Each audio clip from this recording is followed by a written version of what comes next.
Damn, J Bird, merch that's you.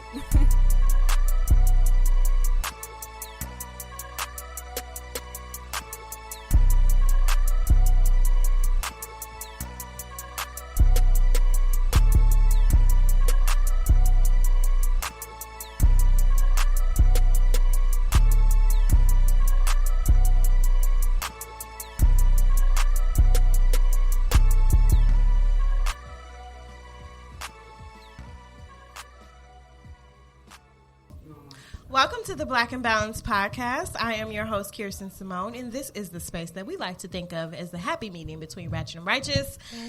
And on today, we have quite a few beautiful, lovely ladies in honor of Women's Month. We are going to start with my lovely sister cousin, Jayla, the doula, straight out of Baltimore, Maryland.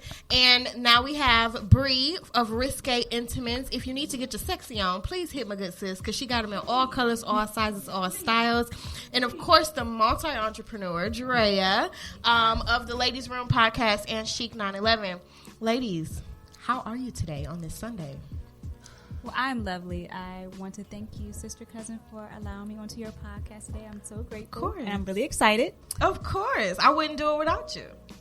I'm feeling really good. I'm actually honored that you invited me because I never did a podcast. So. That made me cry on my lashes. I was a got no lashes. I was a little nervous, but You know. it's cool. Well, today I'm doing much better than I have been doing in these last few weeks. So, listen, I am blessed and highly favored today. And we are happy. Drea is our mommy of the club right now. Yes. She is expecting a beautiful baby girl coming in Leo season. So let's send her all of the positive love and good thoughts. So we've been gone for a couple of weeks. I think it's been, 2 weeks? 2 weeks since we've done an episode. Within that time, I was able to get away for a little while and take a small vacation. And on that, little small getaway, I got the inspiration for this episode because I was in the Dominican Republic and our house staff were women, all women, women of color, and they were just so, just helpful and loving and just wanted to be happy. And even though that there was a language barrier, not with myself because I speak fluent Spanish, but with my mom and some of the other guests that we had at the house, although there was a language barrier, they found a way to express love and to show love and to just be, there and available. So I was like, you know what, we need to do an episode about that. And I was really racking my brain damn, I gotta talk about something. It's been 2 weeks, I ain't gotta put on no content. I was feeling like a little bum. But that gave me my inspiration, and it really just made me realize how love amongst women is universal. Yeah. It's not just, and don't get me wrong, this is a very black ass podcast. Right. Okay, all things black first, and foremost. However, when it comes to women empowerment and women being there for each other and just sisterhood, I think that that's something that does not have a color, it does not have an age, a size, a face, none of that. So I wanted to get on here today so we can just talk about that kind of love. And y'all lucky. Y'all didn't get to see our behind the scenes conversation. Right? That's gonna be a whole episode in itself. I enjoyed that because that is a whole episode in itself. Yes, but that's what it's about for me. It's about getting around women who are like-minded, getting around women who are girls. I am a girl to the heart. I grew up with a lot of cousins, a lot of women in my family. On my mother's side, it's probably 80% women. And then on my dad's side, we're probably more like 40-60. But all of my cousins were my sisters because I didn't have sisters growing up, right away. I was the only child for 12 years. So my cousins are my sisters. Yeah. And then, of course, as you journey through life, you acquire these friends that become family. Mm-hmm. And I've learned and witnessed how impactful it is to have women who are just genuinely in your corner. You ain't got to be blood. You ain't even got to be my best friend. Okay. But if you call me, I'm gonna answer the phone. If you need me, I'm on my way. If you down, I'm gonna pick you up. So now it seems to be very trendy to have these women empowerment lunches and brunches and pop-ups and engagements, and all of that is very cute, and I commend the women who do that. However, we need to really hone in and focus on women commemorating on something that's not for monetary gain, if you know what I mean. So that is why I wanted to come today and have this episode. So I'm going to go around and ask you ladies, First, I wanted to do an icebreaker game, but the girl was running a little late, and then she had to go to the liquor store and get wine so y'all can have some libations during this conversation. So I didn't get to do the little game, icebreaker game that I wanted to do, but I'm going to do it in a different way. Since I didn't have time to prep appropriately, I want you to choose a woman who has been dragged in the media and say 2 uplifting things about her. So pick a woman, any age, any race, someone who has been dragged, who you resonate with, or who you have seen like, okay, she's really getting the shit end of the stick here. And give her some positive affirmations. Who wants to go first? I'm trying to think. Oh, girl, there's plenty of them to go You know what I'm around. saying? It's plenty, but it's kind of like, you know what I'm saying? Like, I'm going to start with Viola Davis because I just need everybody to understand how sis is the shit. And Viola gets dragged because of her skin color. People have always have, as well as Serena Williams, but I won't take that from y'all because somebody else probably would have said that. But she is really a phenomenal woman. Like, when you really think about everything that Viola is contributing and the fact that, you know, her career didn't take off until she was a little bit older. Yes. So she already had that stacked against her. She's a woman. She's a dark-skinned black woman. That's different. We all here are chocolate black women. Yeah. So we know that our dynamic is a whole lot different than it is for the light-skinned sisters. And not to, you know, shade them at all in any way, but I just want to pay my respects to Viola Davis because I feel like she's really been doing her thing for like the past 4 or 5 years, at least from what I've been keeping up with, and some of the things that I see said about her in the media are just. What do you be saying? Because I'm like, they be calling her ugly. They be saying she's not a good actress.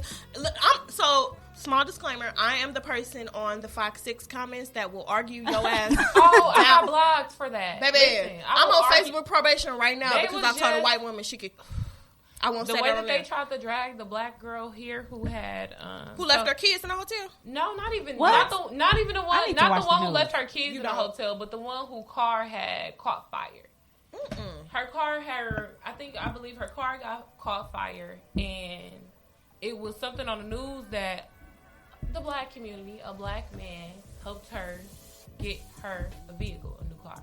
Oh, my awesome. thing is, why are you under here commenting, right, and saying racial things? You know, racist, racial slurs. You know, just being nasty, and you didn't have the capabilities to say, wow, I'm glad she's okay. Or you weren't going to You worried about her having insurance. You worried about all of that, but you don't know that if a car is like under a certain year, they can't get insurance because insurance won't cover that. Yeah. So why are you even opening your mouth to something that has nothing to do with you? So I was mad, and I definitely commented and I said some stuff that I probably shouldn't have said about their kids too. Because why are you talking about that girl kids? Because look, I search profiles. Okay, you her kids? You get to talking crazy on Fox. Now I'm going to your profile, your husband profile, and your baby profile. Everybody finna get dragged. Why are you talking about her kids? Why are you talking about what her kids got on? You don't know what she got to deal with. You don't even know what it's like to be black. Why are you even commenting on what she's doing for her kids? She had to get that vehicle for her kids because she had to get to and from. Period. So are you sending your positive affirmations to sis? I am. With the burnt up car? I am. Or new car. Let's not say burnt up. The new car. And I'm also sending mine to, I would honestly say, mostly a lot of the young women in rap. Megan Thee Stallion. Can we talk about Sweetie? Oh, man. Sweetie. Please hold my sister up in prayer.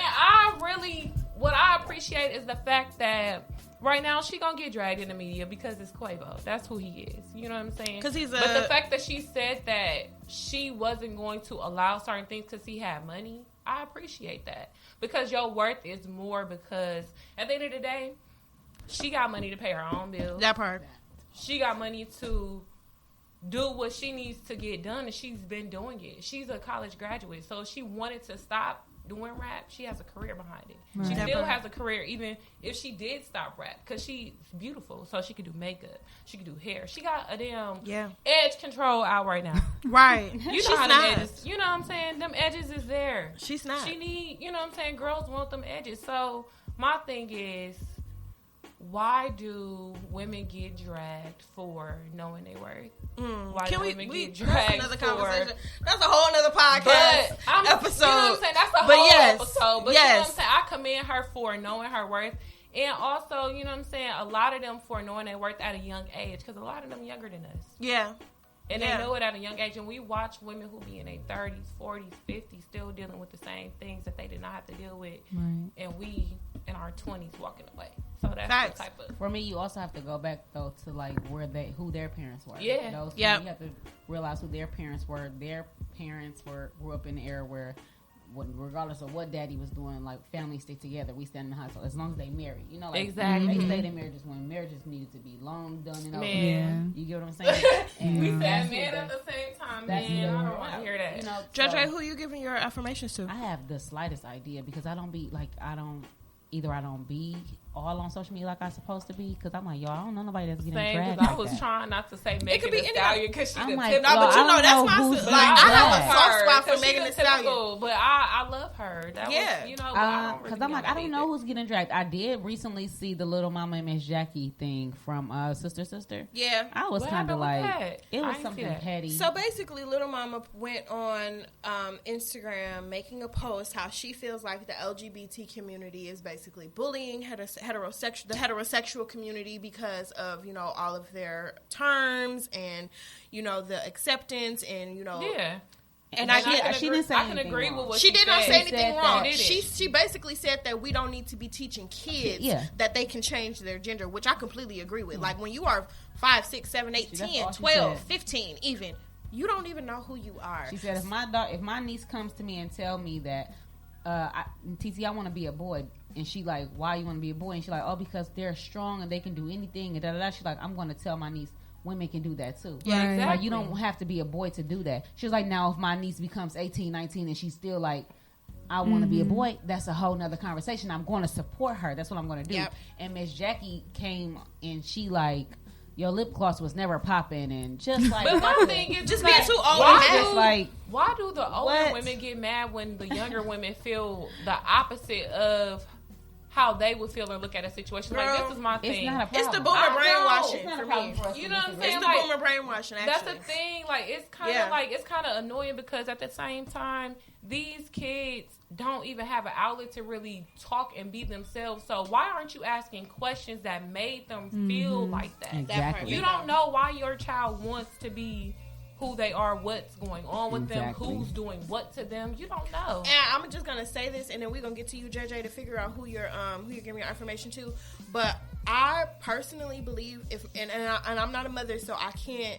Me neither. So I can't say how I would feel if time, my mom, if my kid came to me like, "Mommy, I want to be a boy. Mommy, I want to be a girl." But if you have a child coming to you saying something like that, why you don't take their ass to therapy? That's because I need to figure out. Let's unwrap and figure out why you want to be a boy or why you want to be a girl. Because that type of thought doesn't just pop up in your head out of nowhere. But we are talking about kids. Kids have imaginations, and kids' imaginations still need to be nurtured. Yes. Especially black kids, because we get robbed of our opportunity to be imaginative. And let's not forget about what the media doing and how they trying to force it upon our kids and how they making it seem like it's an issue that we don't want to have our kids watching and doing certain things. Now, me personally, I'm not against anything as far as the LGBT community or GTQ community. I'm not against it.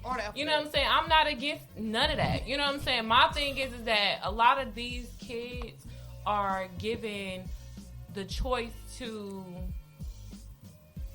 of an adult. Yep. You know what I'm saying? They're getting the choice of an adult and make that decision. Because later on down the line, it's probably so many kids who wish they caught that therapy before they did it. Yeah. And it would have been life changing in the black community though with therapy. They act like it's such a bad thing to go to therapy. It's sick to me when people lie and say they go to therapy. And they don't go. I don't want to talk about that sickness because that's weird as hell. JJ, who are you giving your affirmation to? So I'm kind of with Drea on this thing. I don't really particularly keep up with social media. I did notice that the Grammys was recently. I don't watch any award shows, but I noticed how a lot of people had a lot of negative things to say about Lizzo. Yeah. What they say? It was this guy on Facebook. He's that's his not his podcast, but he has a page where he makes funnies about celebrities. You know, he gets the clout from making fun of celebrities. And he really went down the line, starting with Lizzo, ending with that what's that white girl's name, Billie Eilish. Like, he really just went down the line with a lot of people. But Lizzo, yeah. I'm over here quiet because I really thought Billie Eilish was a boy. So I want because what did she sing? I'm not sure, but she's really popular. She's very, very popular. I said I was gonna try her out one day. I'm not gonna try her out. But yeah, so I'm gonna say Lizzo because she gets bullied on social media a lot because of her weight. And I just want to point out how confident she is because a lot of celebrities, and we probably don't know this because they would have to be vocal enough for us to have that insight into their lives. But, celebrities they go through a lot and they don't say anything because, they're celebrities. But I would say Lizzo because she's very confident. A lot of people make fun of her weight, but even with that bullying, she still posts her nude photos. She still wears whatever she wants. She still does whatever she wants. And then I like it. She makes fun of it. Like, she's, I think there's one video, she was like, oh, they're calling me obese, and she was like crying with the money. Like, it was extra, but she just kind of made a joke out of it. And I was like, what you doing? Who she is. Yeah. And that's what it's about, honestly. Like, as a woman, as a black woman, as a woman of color, you have to kind of build that tough skin. And we don't really get a lot of time to build that. You have to have that shit ready on go in the clip from the youngin'. You know what I mean? Like, from young. So, because regardless of what your flaw is or what your difference is from everybody else, people are going to find some reason to talk. They're going to find some reason to pick. They're going to find some reason to make fun of you. You're going to be the topic of discussion, for something. So I love how in my last episode, well, what was supposed to be an episode, we didn't talk about that. We talked about like the word bitch and how we have, as black women, taking that word back. Because I can talk to you and I can be like, bitch, guess what? And you know exactly what I mean. Yes. Or I can be like, bitch. Exactly. And I know exactly. You know exactly what I mean. Or I can be like, okay, bitch. Okay. And you know what that means too. Right. So it's kind of the same way about how we view ourselves. We have to take that self-defining, those self-defining, characteristics or whatever have you. We have to own that because nobody is out here nobody's gonna save you. Nobody babysits us. Nobody but us. Nobody babysits us. And that was my whole purpose for this conversation because I really had to sit and think. Like, I was sitting in this Airbnb, I'm watching these women do their thing and like really be just available to me. Right. And I'm thinking, like, who else do I know that that stretches themselves like this? For me, nobody but black women, not black men. No, they not saving us at all. Girl, they dragging us. Hello. Man. To the ground, man. But it starts with us. Like, we are the ones who pour into each other. We are the ones who protect each other by all means. We are the ones who stand up for each other. We are the ones who come to each other. Sis, you need me, I got you. Exactly. I done seen a girl just not even 2 weeks ago. I was out at happy hour and I was by myself. I'm chilling and I'm watching, just watching the room. I like to sit with my back away from the door. I need to see the door when I'm out, especially when I'm by myself. So I'm watching this lady, and she's shuffling through her purse, looking for her car, black woman. And another black woman out of nowhere came up to her, and we're at Mason Street Grill, so inside of the Pfister. Yes. So it's like, that's the last place you want to be without your damn debit card looking broke. Exactly. So another woman came up to her and was like, "You okay, sis?" And she was like, "Oh, yeah. And I could tell she was explaining herself, like, "Oh, yeah. Da, da, da." Still shuffling through her purse, looking for her card. And the other woman just, paid for it. Oh, complete stranger. That's so nice. Exactly. Complete stranger just paid. But that's how we do. Yeah. That's how we do. We look out for our own. And when I think about who I can look to for solace, who I can look to for advice, who I can look to for protection, the very first people in my mind are black women. Yes. Yeah. Facts. And it's sad because that should be the space that our men fill.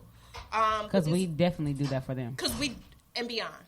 We definitely do that and beyond. And then the thing is that my issue with that is that we have spent so much time explaining how much we love black men. Child. And how much we appreciate black men and how much we want to nurture black men and how they're welcome into our space, but we get the whole "I'm sick of her" attitude. I'm sick of what she do. Instead of trying to figure out why. Why? Why are we at this point? why are we at the space where you feel I have a bad attitude, or why are we at this space where you? Why do I have an attitude? Why do I have an attitude? Period, my man. Like, why do I have an attitude? Period. I have an attitude because you don't understand me mentally or emotionally, and you're not trying. And you're not trying. Taking the time. Yeah, you're not trying. So, before we, because I don't look, y'all know I can talk about niggas all day. I don't want to turn this into that, but just want to go around the table and ask you all, when did you realize how much, or when were you most impacted? I'll say this. When were you most impacted by sisterhood camaraderie? Like, can you think of a time or an event or a particular situation that made you realize, like, damn, like, I really need my sisters. Like, this is, or I wouldn't have been X, Y, and Z, or I wouldn't have done X, Y, and Z, wouldn't have got X, Y, and Z without another black woman or without my sisters. Listen, I have two. I have my friend Deidre, who's Renee. Yeah. Renee. And then I have my friend Berta. Okay. So I was introduced to them in like the model scene. Yeah. So they encouraged, honestly, I wouldn't have started Risque Intimates without them. Like, I really wouldn't have, like, they was telling me, because I had a whole thing where if anybody who know the history know I had started this with somebody else before. Okay. And it just didn't work out, you know what I'm saying? Not bashing that person because I'm past that. But, you know, it just ended up not working out, friendship, everything just not working out. But I honestly thank God for the friends that I have now. Like, all of the friends I have now, even the people I encounter now, like, I thank God for them because the friends that I have now, they was telling me, like, forget that. Mm-hmm. It's okay that you started with somebody else. You got your own path. Take it. Like, you don't have to worry about nothing. The support gonna be there. Mm-hmm. You don't know who watching you or who wants you to continue. Yeah. You know what I'm saying? So I would say them, you know, it's times where I go through the issues where I'm like, damn, I want to throw this shit away. Like, girl, don't sick of this shit. Like, you know what I'm saying? I'm tired of having a business. I'm just tired. And then my friends hit me and they like, hey, get your shit together. Mm-hmm. You crying for what? You know what I'm saying? You sad for what? We all got our bad days, but get up and do what you gotta do. Mm-hmm. When I was going through issues, male issues, breakups, I don't have friends where they be like, yeah, you need to leave that. They tell me, like, you know what I'm saying? This is what you be doing. I ain't gonna lie to you. This is what you be doing. But this is what you don't deserve. Yeah. So I get a lot of words of encouragement and everything from my entire circle. Best friend, all of that. Micaiah, all of that. I get it all from them. You know what I'm saying? My friend Diamond. But yeah, I get it from all from them. I have like literally my entire circle of people I can appreciate. I got a friend that I used to work with at Poto. Her name's Sandra. We don't talk all the time, but when I need to get my shit off, I can get my shit off with her. My ratchet shit off. You got the people where you like, I can get my shit off. Let me call her so I can laugh and really say some shit. Thanks. JJ, how about you? I'm in agreement with Bria here because, like you said, you may not always talk to those friends, but I have tons of friends that have, you know, left the state, my home state, that I don't talk to often. But when we speak, it's like we're back like we never left. And I for me, that's important because, you know, you have your life, your work. You know, I'm a new mother. That's a lot in itself. I just thank you. But I think that's really important. But this experience that I'm about to share doesn't impact me directly, but it definitely exudes the importance of Black women just kind of sticking together. I was at this snowball stand at home with my family, and I noticed how a man was looking at a younger girl a little, it was very inappropriate. And I was like, maybe it's just me. Like, maybe I'm reading too much into it. Right. So I just watch a little closer, and I'm just kind of watching what he's doing. And I'm looking at the young girl, and she moves. His eyes move. She does something like he does something else, and he's nudging his homeboy. And I look at my mom. I'm like, I think he's like watching her. I'm like, am I tripping? I was like, Mom, look at what he's doing. And I told my mom, and I was like, should I say something? I was like, do we say something to him? Do we say something to the mother? Yeah. So it was kind of touchy because when you're in a touchy situation like that, you're like, okay, do I say something? Do I leave it alone? Yeah, right. And so I ended up saying something to my mother. And of course, she said something to him, and he was like, oh no, like I got kids. Like I have a daughter. And right. And the mom of the younger girl, I think she was maybe like 14, maybe 15. And she looked totally shocked. She's like, what's going on? And we just kind of shared with her, you know, what we observed that this gentleman was doing. And she was like, I didn't even, you know. And as women, just as parents, we don't see everything every time. Yes. You know, she had other kids with her. She's trying to get her kids snowballs. Like, you know, it's the summer. She's just doing a lot. Right. Her focus is divided.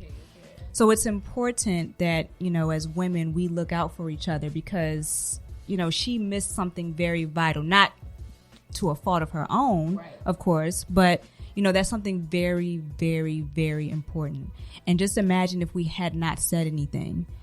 And, you know, I'm sure now she's going to be more in tune, you know, when she has her baby out with her. You know, 14 years old, you can't help if your child is developed or how developed they are. You can't. But what you can help is how someone is inappropriately looking at your child and what you need to do or say to prevent that from happening in the future. So that for me was a very, you know, a very strong moment that I wanted to share because not only do we have to protect each other, it trickles down into our kids, you know, so. Yeah, absolutely. What about you, Dre? For me, I don't really have anything that really impacted me, like to make me feel that way. I just feel like I was brought up that way. Yeah. I have a large family. I was just telling Bree before, like, we've done everything together. So with me having a large family and then most of us being girls, it's just like I've always had a sisterhood. And then as a child, I was in cheerleading from kindergarten all the way to high school. And they're still my sisters to today. Like, those are my girls. They are the reason why I'm like, I got to go to college so I can pledge. Like, I just want more sisters. I just need, you know, like, because it's nothing like having a group of people that have your back, right, wrong, cry to, laugh with, fight with, and still be okay. It's like, you know, and so I have family, and I literally have cheer sisters from first grade that are still, we just all had our first kids with Easton. Like, it was just like, I don't know. So like, sisterhood is just strong for me, and I guess that's why I am the way that I am and why I'm so able to help people and I'm so willing to do so, because some people don't have that, and I feel like I'm very blessed. When I say I have a group of strong women around me, like, so it's like women empowerment is like what I was born into. I feel like when you raised on love, that's just how it is, because that's how it is for my family too. I have a lot of support from my mom and my aunties and my cousins. It's like, when you got that support from other women, you know how to treat other women. And I think that was super important, like, to instill into our kids and to instill into not even just our children, but just the generations coming up under us. Yes. That to let them know, like, no woman has something that you can't get. Right. You know, I was raised in a family, like I said before, lots of women on my mom's side of the family. And the women on my dad's side of the family are all my cousins. My cousins and my one auntie, like, that's our whole little heart there. Right. So we were raised to celebrate women and to give to women and to love ourselves, love our body. Like, we were really brought up under the empowerment of women before that was a thing. Right. So for me, and I'm not gonna sit on here and flex, but I haven't always been a great friend. I'm not gonna lie. Like, I've definitely had some shortcomings. Had our flaws. Yeah, we all do. We all got our flaws. Shortcomings as a friend, as a sister, as a cousin, as a everything. But every time I come back around, or at the end of every day, it's always about, you know, I love you. You know I love you, right? You know what I'm saying? Like, and I want to make sure that everybody knows that, because I feel like if nobody is gonna love you, you know, the women in your circle are gonna love you. And you don't have regardless. That's no love judgments. that you don't have to fight for. I ain't gotta be jealous about it. I ain't gotta tug a war with no other woman about it. I ain't gotta argue with you about it. You my sister, bitch. I don't care if we ain't talked in 6 months. What's up? Yes, exactly. That's why I really feel bad for women who say, the women who say, I ain't got no female friends. I don't want no female friends. Yeah, that's a little suspect. My thing is, why you don't have no female friends? That part. What did you do for you not to have female friends? Because I honestly can't say, like, you could have we got our family. Yes, we got that. Yeah. We have our cousins, sisters, all of that. But everybody needs that friendship where you could talk to them about everything. Sometimes family don't need to know everything. That's true. You know what I'm saying? Because so you got your family love is different. Because they not finna play. That family love, they not finna play. I just can't tell them. Certain stuff, like, they just a great segue into our next topic. Because I was gonna ask you guys. So, like, I know you come from a huge family of women, lots of great women, and I know that you come from a family of women as well. Jay and I are family. Me and Jella grew up like sisters. Yeah. So her mother is my biological father's sister, and every summer, every holiday, I was always there. And like my TT, she won't come on camera, but I want to thank her publicly because never one time that I could not come to her house. That's not your mom. Never one time. Right. That is her mom. That's definitely not. I thought that's her mama. That's her whole ass mama over there looking fine like that. That is her mama. No. That's her baby's grandma. When I just heard her say TT, I'm like, no, that's a grandma over there. No. Yeah. That's not a granny over there. You somebody. No, you're not. That is somebody's grandma. You're cute. That's a Gigi over there. That's a grandma. I'm thinking you friend over there. I'm thinking you friend over there. I'm taking that body to my surgeon. Like, look, I want that one. That booty. Let me get that. That's the booty I want. Let me get that. Those were my first connections with women. Like, no, my auntie taught me how to be this bougie ass bitch you see today. Like, you know, like you get that kind of pour. Right. When another woman pours into you, it feels completely different than when a man pours into you. Man, because honestly, it's when you get the words of encouragement and love from a woman telling you your worth and life experiences, like I said, like your mom, like my mom, she'll tell me like, listen, I'm tired of telling you. You know what I'm saying? I'm tired of telling you, but let me explain this to you. You deserve this. You are this. You are important. You are beautiful. You don't have to deal with a lot of things. That comes with jobs. Yep. Girl, jobs. Okay, everybody thought I was going to say men. No, jobs. Okay, that comes with jobs. That comes with men. That comes with opportunities. Like, I don't have to deal. If my mama said I ain't got to deal with it, I ain't got to deal with it. Like, you know what my I'm mama saying? said my it. mama say something? What's my mama said it? Even like, you know what I'm saying? It's like once you get that whole aspect, once you get a strong woman behind you or that strong figure behind you, you really don't feel like you need my mom is definitely my best friend. You know what I'm saying? People get mad. Listen. Like, no games. Which is like, I'm like, what? Listen. People be telling me, like, you better not tell your mama. I be like, girl, I'm not. I ain't gonna tell my mama. And once I do tell my mama, there's no coming back. I'm talking about when people tell me. It is. Yeah, I'm talking about when people tell me stuff, period. Like, when people tell me something, like, bitch, you better not tell your mama. I'm not gonna tell her, girl. I was just talking. Like, yeah. Like, but, you know, I feel like, you know, people that have that strong connection with women just from the jump, because like a lot of you guys said, like my mother, she's always been that person to me. And, you know, sometimes we take it for granted because, I know I have, because some of my friends or friends that I've had in the past, like I had a friend from high school, her mother was not motherly, was not at all. And it was evident. Like people would look at it and be like, wow. And as I've gotten older, I tell myself this all the time. I was like, everybody's mom isn't my mom, but I still get upset because I'm like, my mama wouldn't do that.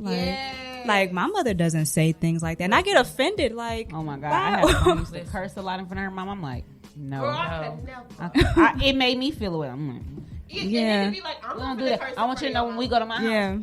We don't do that. We don't do that. Because my mama will whoop your ass. Yeah. I like. And she's not gonna care. It's different when you go around people who like have their relationship is like more friendly with. And my mom is a great friend, but she it's a boundary. Look at you like you crazy. Why you cussing? So that's a great segue. Do you think that, because I have quite a few friends and I found them in my adult life as I've been acquiring different friends and acquaintances, I've been encountering a lot of women who have broken relationships with their mother, and it has made me kind of evaluate the spectrum, like the friendship spectrum, like oh okay, and not totally not analyzing them like, oh, you ain't got no relationship with your mom, bitch, you ain't gonna be a good friend. Exactly. You know what I'm saying? Like not like that, but just really kind of paying attention, like, okay, what's your relationship like with your mom or the other women in your family, right? Versus what's your relationship like with me? And me and my mother are best friends, like. She get on my nerves, though. Okay, but listen, sister girl, that's my girl.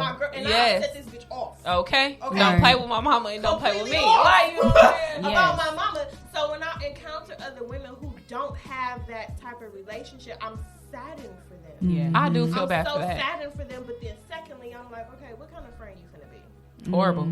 But that's no, not always the case. I have a friend whose mother is a Rolling Stone, like some of our daddies is. Her mama is like that. Yeah. And she is a mama when she feels like it. Right. Yeah. No. But my friend is such a great friend. She's such a nurturing person. And it's like, you know, sometimes you don't have that influence. And sometimes you don't have that example. But you know, I don't want to be like that. That's what I was gonna say. That was either you're gonna either become your situation or you're gonna be better than your situation. And in situations like that, she chose to be. I don't want to be like that. And then not only that, we can't be a victim all our life to what we dealt with as kids, because that's what you dealt with as a kid. What you gonna do about it as you grown? You gonna keep using that as a reason to be mean to people, to be a mean girl, to be evil to people. Like I have people who, you know what I'm saying, I had people who have issues with their moms and relationships, and you know, couldn't call their mom the way I could call mom. Right. Would feel like, you know, certain things like they mom just didn't care. You know what I'm saying? And I've had those friends where they was like, you know what I'm saying? And they honestly, those friends for me turned out to be bad friends, because it's for me like, I'm gonna call my mama like, shit, I'm mad, I'm drunk right now, I'm sad. My mama, if I break mom, like I'm crying. Like man, when I got into it, like, you know what I'm saying, like. I'm not like, I'm gonna call my mama for every damn thing, you know what I'm saying? And I got my best friend who I call for everything. But my thing is that I feel like when they don't have that relationship, sometimes they get jealous of the relationship you have with your parents. It can be a trigger. And it could be a trigger for them, like, I don't like you, I don't care for you, I don't, or they pick a reason, or you got some friends where you are such a good friend to them because you are so used to how you're raised. They don't want to share you with other people. Oh, that territorial. Right. That territorial. They become territorial. Yeah. And then it's like some people who don't know how to be nice girls. Like you got those girls who want to be, you know, a part of the women empowerment thing, but they actually really mean girls that don't know how to include women who, like I said, it's that post that said it's some women that can step into the room and that's just, you know what I'm saying, they could make a statement. They just got it. You know what I'm saying? And then it's like when you just got it, sometimes that intimidate other women too. So they don't even want to be your friend. They want to look at you like, why this bitch walk up in here? Because I'm here, honey. Yeah. You know what I'm saying? I had a male friend tell me and Stephanie that before when we came into a party. It was like, why did y'all, he said it. He said, why y'all come here? He said, I don't know why y'all come here and change the vibe. And I was like, why we gotta change the vibe? Like, we here to have a good time too. Like, the upper echelon. Right. I was like, Steph, did you hear him? Steph, like, what did we do? I said, we just walked into a party that we were invited to. Like, it was his birthday. And he said that. I was like, well, thank you for letting me know how the girls feel about me. Shit. But then it's like, somebody why? been here talking to us. That part. Somebody's been running their mouth. Somebody feels away. Yeah, it's weird to me. That's and always it was literally weird as soon as we walked down the stairs and walked in, and he just shut. He was like, why did y'all just come in here and do that? I said, what did we do? Wow. And I was just like, okay.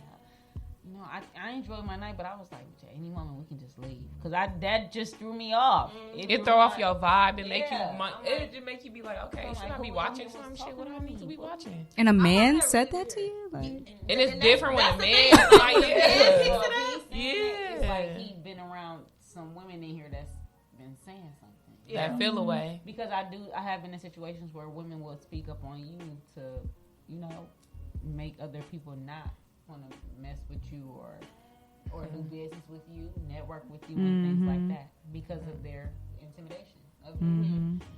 Really, sis, you don't gotta worry about me. I'm somebody, but I'm nobody to you. I'm somebody, but I don't have to be nobody to you. Yeah, I'm somebody, but I ain't nobody to you. I don't have to be. Have you ever had a situation where you were able to turn that type of energy around? Yeah, Steph had an event. She have a Real Talk events. When we were in my freshman year in college, it's this girl. We dated the same guy, but I didn't know that she was dating him at the same time that I was conversing with him or whatever. But she was actually dating him, and it wasn't until my phone broke and he let me get his old phone that I saw that, because he didn't erase it. You know, he was young. He didn't know. And for him, he just like they was in a situation where they had just never given you my old phone. They were ending. But you know how it is when you end, you ain't really done, but you know that you know. So it was just like that. And I was like, oh, he talked to her. I'm like, okay, this makes sense, because we just never took anything serious. But we always, it was like whenever we was not in a relationship, we know we're going to talk to each other. Never do anything, nothing. We just know, like, while we wasting time waiting on somebody else, we just going to waste each other's time type. Yeah. And, so for years, I I didn't know why she just had this. She like looked at me a certain way, and I didn't know that until I got this phone. So I'm like, oh shit, this is making sense. Like, you know who I am, but I didn't know who you were. Yeah. Mm-hmm. And here we are, adults, and never spoke before. Pretty girl, nice girl, got her own business and everything. And at the event, I chose her on purpose. We had to choose a partner. Steph made this. She had an activity. We had to be back to back. And we were back to back, and she had us like reciting things. And the girl was like a little like, "You chose me" type stuff to be. I did this. It was strategic because I have a big problem. I have a big issue with being into it with a woman over a guy, and I'm not married. Me. Yeah. I have a very big had a issue situation like about that. things like that. Like, I'm not married. We don't like it, and as you can see, I'm cool with my children's. I'm cool with my child's father's other children. Mom, if we could get along, let's get along, because we ain't married. None of us. And that's the only person I'm going to war for. The man that, proposed to me, I'm gonna go to war about him. You know what I'm saying? Yeah. But up until then, like, we not about to do this. So at the event, she had us turn around and she had us stare at each other for like, I say she had the timer for like a minute or two, y'all. Damn. That's a long time to be looking at somebody's face. Because it was real talk. Her y'all. If she's starting back up, you gotta go to one of Steph real talk. You have to go. Her activities be so good. You learn stuff about yourself. I've built some good relationships there. Like and like some of her friends have become my friends because of this. So and it was like I'm staring at this girl and she's staring at me and I'm just like. And it is awkward. It's so awkward to just look somebody in the eye, And I know she like, bitch, why you choose me? Right. Like, she did this on purpose. I know she did. Like, and I'm just like, and then we had to write down what was going through our mind while we were doing this, and we had to exchange it to each other. And then she read my note, and I read her note, and then she was like, I'm like, we never talked all this time, and. I just want to know why. And I'm like, I never had an issue with you. And I'm just like, you have, like, people around her love her. I feel like she's me, but in her group. Circle. Right. You know what I'm saying? So I'm just like, no, like, sis, this little thing that we got where I'm hugging all your friends and not you, like, that got to end. Mm-hmm. So up until now, she was just that chic. She just bought some stuff. She just bought a jacket and everything. So like up until now, we just being cool. Like, we cool. And I'm just like, that is a pet peeve of mine. Like, that's what's up. I ain't gonna go into the details of how me and the girl who I was into it with, but we just recently went bowling together. Really? Awesome. You know what I'm saying? I'm like, I don't got no issue. But the turnaround is the thing. Like I don't got no issue. When you can turn it around, I think that's the most beautiful thing. Because it's like, I don't got a man. Yeah, it's like, because this is the thing, like, everybody. He don't care about us. And he will. He moved on, he don't care. Like, he will move the fuck on, and you don't have But even then, I wouldn't even say that. Sometimes and I'm left it's with like all these hateful women. Or we sometimes sometimes cloud our own judgment too. Yeah. You know what I'm saying? Sometimes we cloud our own judgment into thinking like, okay, now this bitch here, like, no, you don't even know her. Talk to her a little bit. You know what I'm saying? Talk to me. Talk to her. Get to know a person before you really sit there and set in stone. I don't fuck with her. I don't like her. You don't like her. With some women, I even watched it for myself when it comes to some women. Like, it's some women who really just don't like other women present just because. Yeah, and that's it's true. So sick. That's true. And it's so sick. And it's disgusting. That's a personal problem. They really it's a personal thing. That's insecurity. Yes. Talk to God. Yes. It's so, and then it's like, and then you sit there and you wonder, like, damn it, am I really that? You know what I'm saying? I'm really that girl, huh? That's bitch ass. Yeah, like, you have something. That bitch if you know what I'm saying? You have something that they lack and they don't know how to get. They don't. Right. You know, and it's just like one of them things. Like, where it's like it's not. It got to be in you. It's nothing I can teach you. Yeah. It's nothing I can show you. What about you, Jack? Yeah, I agree. It just actually reminded me of a story. I was a senior in high school, and this girl I had known my whole high school career. I just never spoke to her. We were in English class together, and we sat next to one another right in the front row. And she's like, "Hey," and I was like, "Hey," never spoke. And she was like, she's like, "I never spoke to you because you just looked so mean." And I was like, I was like, really? And you know what? Most women have it though. And you know what? I was so shocked because of course she spoke to me. It's no problem. I just never spoke to her. but we always had like a good conversation. We would get in trouble for talking too much in class. And she was like, I never spoke to you because I just thought you were really mean. And I said, really? I was just shocked. I said, why? She was like, you just look so mean. And I really had to like take a step back. I'm like, am I really looking that mean? I want to know, like, did you change or something? Because when you walked in, it was like, you looked very approachable. You looked really nice. Very, like, and and I do try to. No, let me tell you something. No, she's not gonna tell you. like, did something change? My sister has a very heavy resting bitch face. I do. It's a family thing, but her RBF is serious. Yeah, Even but as a child, it's one of them. right. It's very don't talk to me. Yeah, no, Very and much I got an attitude today. but I became aware of that. But it's, I mean, what am I supposed to do? Walk around cheesing all I don't know. Like, I wear my face. I wear my emotions on my face. So I do make I it. ain't gonna say it. Yes. My face gonna show. Right, so I do make it a point, even if I'm just walking down the street, I'm like, hi, like, so if I'm in the mood, of course, but like, I say, hey, like, how are you doing today? Or if someone speaks to me, I make it a point to look interested, but the crazy thing is a lot of people have told me that, like, I never spoke to you because you just didn't look approachable. really? And I was like, yeah. and it's always so surprising because I'm like, if you just talk to me, now, It's just that simple. now, honestly, I'm not that person to just talk to a stranger. I have too many like phobias for that. Like I'm a little too paranoid to just be talking to people. But if someone speaks to me like in a right, no, seriously, I take that very I take that very seriously because Like nigga, you will not kidnap me. right. Listen, how are you in the elevator? I'm quiet as hell. Don't talk to me. Don't talk to me. Don't Talk to me. Because this is limited oxygen. I feel like You know what? I feel like people are very awkward on the elevator, so I make sure I'm like, "Hey, good morning, how are you?" Because people act like I'm like, y'all. That's not me. On the elevator, people just be like, Don't talk to me. "Real," and I'm just like, I'm the person that's like, "Good morning, hey, that's me." But if we were in the elevator together in that setting, I would speak to you. You don't count on me speaking to you first. But if you said, "Oh, hey, sis, good morning, how are you?" Because like, y'all, I feel like everybody make the elevator so awkward. I'm like, it don't gotta be awkward. Look, let me tell you guys, it's so much I do or don't do because of SVU or Criminal Minds. I don't give anybody directions. I have to use the restroom, so I'm going to take a small intermission. We'll be back right after these few messages. All right. Please continue amongst yourself. I'm sorry, this is ghetto. You're right. But yeah, there's so much I don't do because I watch like Criminal Minds, SVU. I don't give people directions. I check the backseat of my car before I get in. I check my surroundings before I get in my car. I check my tires. Just crazy things. People think I'm crazy Yes, when I as soon as tell you get in them the car. I run from the back of my house to my front door. I will time myself Just to see how fast I really you saw a go. meme. I saw a meme like that last week. Like, have you ever timed yourself running? And I'm like, listen, I have my son. I make sure I get his bag and everything before I even unlock the door. I make sure I'm like, put the garage down. I'm like, and I be running like, girl, ain't nobody out here. I got all these cameras outside, girl. Yeah, okay. Absolutely. I be turning off the house alarm before I got the car just so I can just go ahead and go in there. But sometimes they're like, no, you shouldn't turn it off because what is one?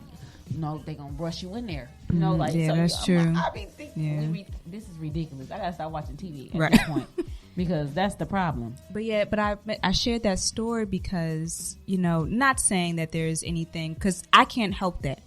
I can't help that my straight face is not welcoming. Yeah. I look how I look. Yeah. It was brought to my attention, but just think about how many friendships I've missed out on because someone just thought I was so mean or I just wasn't approachable. But I guess it just kind of.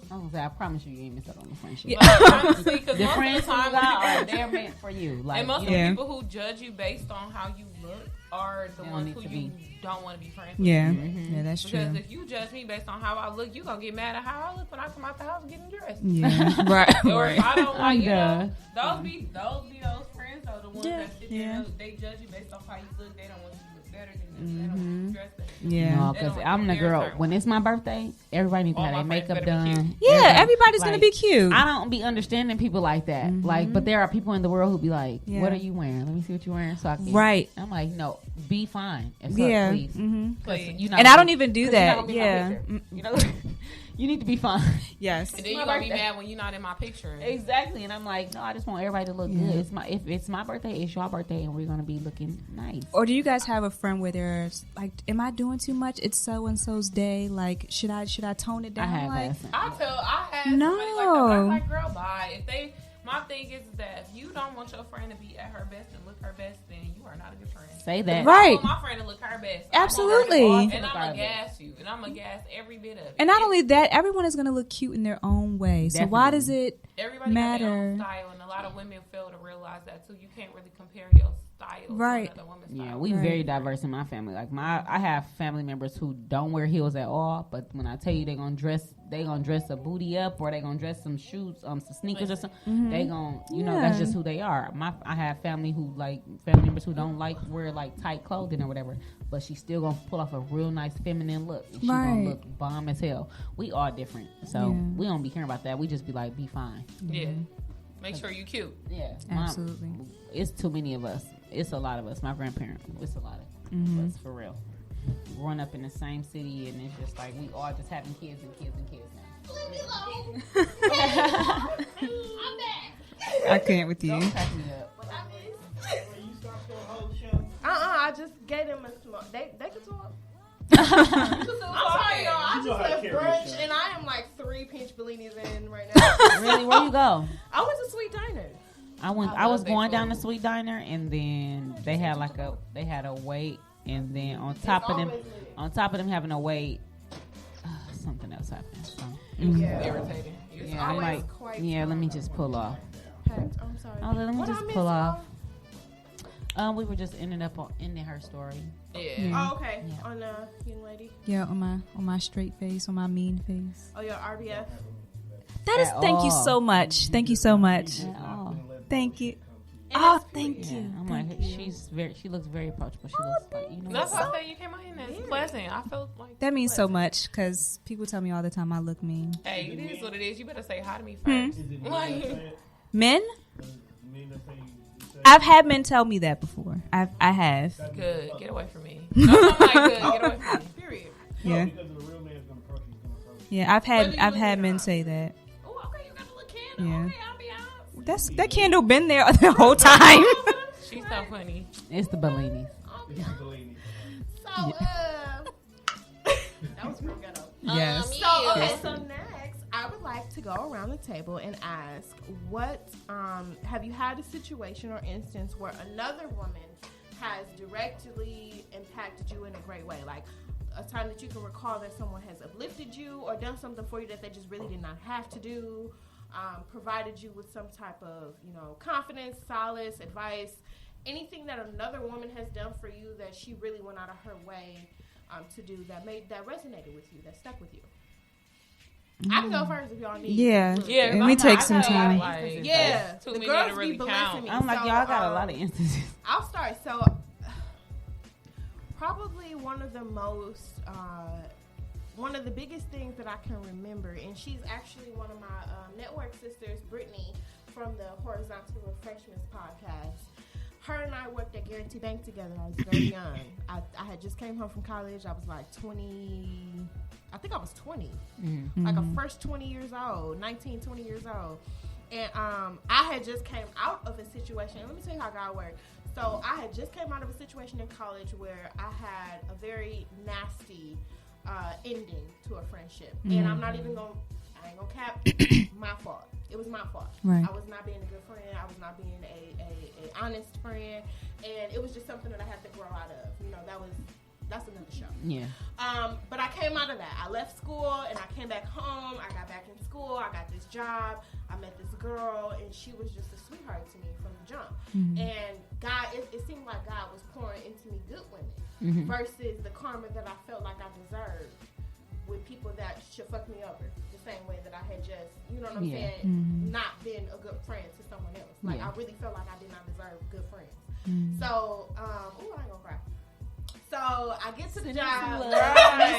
Thank you. So I get to the job. This girl, she transfers from another bank, and I had planned a trip to Tennessee. It was like my first trip by myself. Mm-hmm. I was going with my cousins, and we were gonna go to TSU to homecoming. And I had some money that I was expecting to come in, and it didn't get there when I anticipated it. But I'm on the bus now. I'm on my way to Tennessee to TSU homecoming. Yeah. Mm-hmm. And I called my job because I remember my job had an employee loan. If you were there for a year or 6 months, you could take advantage of this employee loan. Mm-hmm. So I called and I talked to her. I talked to Brittany and I'm like, hey, can you give me the information for the employee loan? I'm trying to, get stuff together for this trip because I thought this money was coming and it's not. I'm frantic. I'm damn near crying. Mm-hmm. And she was like, what? Calm down. What? Calm down. What do you need? And I'm just like, I have planned this trip on the bus. We was taking the mega bus. That's how you know how old I was. We was taking the mega bus to Tennessee. I was like, I'm on the bus and I'm about to go on this trip and I don't have no money. I paid all my money for the hotel and for all the parties and stuff like that. But I thought I would get this money coming in, and it's not. It's not here. So she was like, how much do you need? Mind you, this is somebody that I had known for maybe 6 months. Yeah. Maybe 6 months. So she was like, how much did you need? And I was like, what? I'm like, I don't know. Yeah, I don't know. Right. I'm I don't know, $500. I don't know. I just want to be able to be comfortable. Right. She was like, okay, I'm going to call you right back. Hung up the phone in my face. So now I'm calling the branch phone, okay, bitch. No, you didn't. Yeah. Why you hang up on me? I need the money. Right. This girl called her landlord and asked him if she could pay him late. Oh, wow. No. Sent me her rent money, y'all. Wow. Sent me her rent money so I could go have fun. Wow. In the place where you just was that wasn't even my friend yet. Yeah. Wow. That wasn't even my friend yet. Yeah. You know what I'm saying? We had been through nothing together. Exactly. And that's nothing that I would have ever asked her for. Right. Or you ever feel comfortable. Yeah. I would have. I was avoiding asking my mama. My mama is always my backup. Girl, don't do that. Because you got me over here It's a problem. I'm one of the people that's going to cry because other people cry. I cry because other people My mama is always my backup, but I didn't want to tell my mama because I knew I was going to hear the whole lecture of right. You did this and you wasn't prepared and you know. So I'm like, okay, I'm not going to call my mama, but that girl sent me her rent money. Yeah. Wow. She sent me her rent money. That was a blessing. Is that her? Without question. Yeah, that's her. She been watching the whole time. Sis, you gonna make me cry. That's my baby. I love, and that really made me realize, damn, women not bad. Women, and I had such a hard time in high school. Girl, the girls used to follow me home, get off the bus on my stop, trying to fight me. I had to switch school. It was a lot. So I wasn't really used to women outside of my family really being down for me like that. Or women that I hadn't grown up with. I have friends that I grew up with since I was 3-4 years old, but those were my core friends. And I would never, I'm so prideful, I will never ask you for nothing. Never. I will struggle, I will hustle, I will figure it out before I ask you for anything. So for her, she just heard the concern in my voice, and she knew nobody else was coming to save me, and I wasn't gonna call my mama. And she didn't know that I got great parents, and I could actually ask if I needed it for real. Right. I'm gonna get chewed out, but I can ask for it. Yeah. You know what I'm saying? She didn't know that, but she just without question was like, I'm gonna call you right That's back. what's up. And then she called me back, and she was like, the money is in your account, sis. Have fun. Have a good time. Take a shot for me. That's and that shit changed my whole, and just coming out of a situation where I wasn't a good friend to someone else, to be in a situation where now I'm blessed to have a friend that will put her livelihood, your rent, not a phone bill, not an electricity but bill, your something livelihood, your rent your for rent, real, bitch, and you don't live at home with your mama, your rent, you gave me your rent money. I'll never forget that. I'll never forget that. When I make it big, Brittany, you get in the Benz, bitch. Okay. Okay. So that really helped me really understand. And I not only understand sisterhood, but what it means to be a good friend. If I don't have it financially, if you need it financially and I don't have it, I can figure out a way, or whatever I got, it's yours. Yeah. It's yours, because I know what it's like to be like, damn, what I'm gonna do. Man. What I'm gonna do. And I don't want to ask nobody because my pride is hurt. You know what I'm saying? And I don't want to ask my family because I don't want them to know I even need it. And I don't want to, you know what I'm saying? You just don't want to be embarrassed. There's so many thoughts that you put into that when really it should just be so simple. It should be. Mm-hmm. It should. And sometimes it is, and it be us making it more complicated than it has to be. Right. But just knowing, like, having that backup. Like, I got a friend right now. She's a lawyer. I'll be waiting on somebody to try me. What? I'm finna call my lawyer. I'm calling my lawyer right now because y'all got me messed up and she know the law. Like, I be waiting on a reason. Like, now I know. Like, and same for any one of my friends. If they need me anything financially regarding, what's up? I got you. Please call me. Please call me. Because I know what that feels like to not want to call somebody, but you have to call somebody. Yeah. And the last thing I'm going to do is be like, you should be doing this and that. I'm not going to run you down your list of responsibilities because I know you know. You grown. Yeah, you grown. You know what's up. So you already, I'm one of them people where I feel like it take a lot for an adult to ask another adult to really help them. Especially a woman who used to being on her own and being financially stable. And don't be the strong friend. Because the strong friend, you definitely crying. You definitely just buy, like, everything you really feel like you buy yourself a lot when you the strong friend. But honestly, if you really think about it, a lot of us all feel like we the strong friend in our friendships because a lot of us really all feel like some thoughts we can't share with everybody. Yeah, I agree. Like, I have I can honestly say with that scenario I can honestly say that if I went through issues where, you know what I'm saying, I actually had to come stay with my best friend. I didn't expect her to, you know what I'm saying, allow me to come stay with her. I didn't expect her to help me keep my phone on when I was dead broke. Kind of got into issue. You know how that be when you think you grown, get into it with your mama. You know what I'm saying? You think you grown, you get into it with your mama. I thought I was grown, got into it with my mama, and I'm like, I'm finna fucking leave. She pull up. Like, it wasn't even though she cussed me the fuck out because she was like, you don't ever get into it with your mama like that. But then at the same time, she gave me somewhere to lay my head until me and my mama hashed that out and figured it out. And from there, that's when I realized, like, damn, I really got a real friend. Yeah. I've never had a real friend till I met my friend. Like, I can honestly say I never really had a real friend for real. Like, I have friends when you in high school and you went, you know what I'm saying, you got your friends in college, but when you meet that friend that you know gonna have you no matter what, that shit be feeling like a blessing. Like, I'm honestly blessed that, and I tell everybody, like, this my best friend. Yeah, like, she a mom, like, she got 2 kids, so she don't be out like that. She don't be out here. And at the same time, when I introduce her to people, don't say shit about her, don't talk about her. That's who I'm rocking with. Like, don't play with me about my friend. And like, there's levels to the friendship. Because anybody that I call my friend, I don't play that about them. Anybody I call my friend, because more than likely it's something about you that caused me to consider you a friend. Yeah. Like, anybody I consider a friend is a sister to me. Yeah. I might not call you sis, but you my sister. Because why? If some shit fall down and out, I want you to know you can call me, and it's vice versa.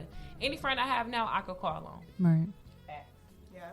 And if I can't call you, girl, those be the situations. Those be the times. The only times where I'm like, I don't have friends. Because all of my friends really have become family. So when I'm saying I don't have friends, I swear, like, it's not like I don't got no friends. It's like, no, I don't have no friends. Family. Like, no family. Once you reach a certain point in a friendship, you're not my friend. Like, all my friends I have now are considered family. I'm not gonna argue with you on Facebook. I'm not gonna take that shit to Facebook. I'm not gonna take nothing we got going on to Facebook. Absolutely. I'm not gonna argue. I'm gonna hit you up and I'm gonna tell you, bitch, I don't like that you did this. Right. Yes. You just really pissed me off. Like, why would you do that? I'm so glad you said that. Yeah. Because there are so many instances where we find ourselves wrong as hell. And if your friend, your girl, if first of all, she don't call you out, she ain't your friend. 2, if she can't call you out, you not her friend. Right. Because any friend that I have, any sister that I have, if I'm wrong, please tell me I'm wrong. Right. Listen. Please correct me. Please. Right. Because you're not my friend if you don't. Because you don't see what you do. Yeah, and it's a lot of people out here that are not coachable.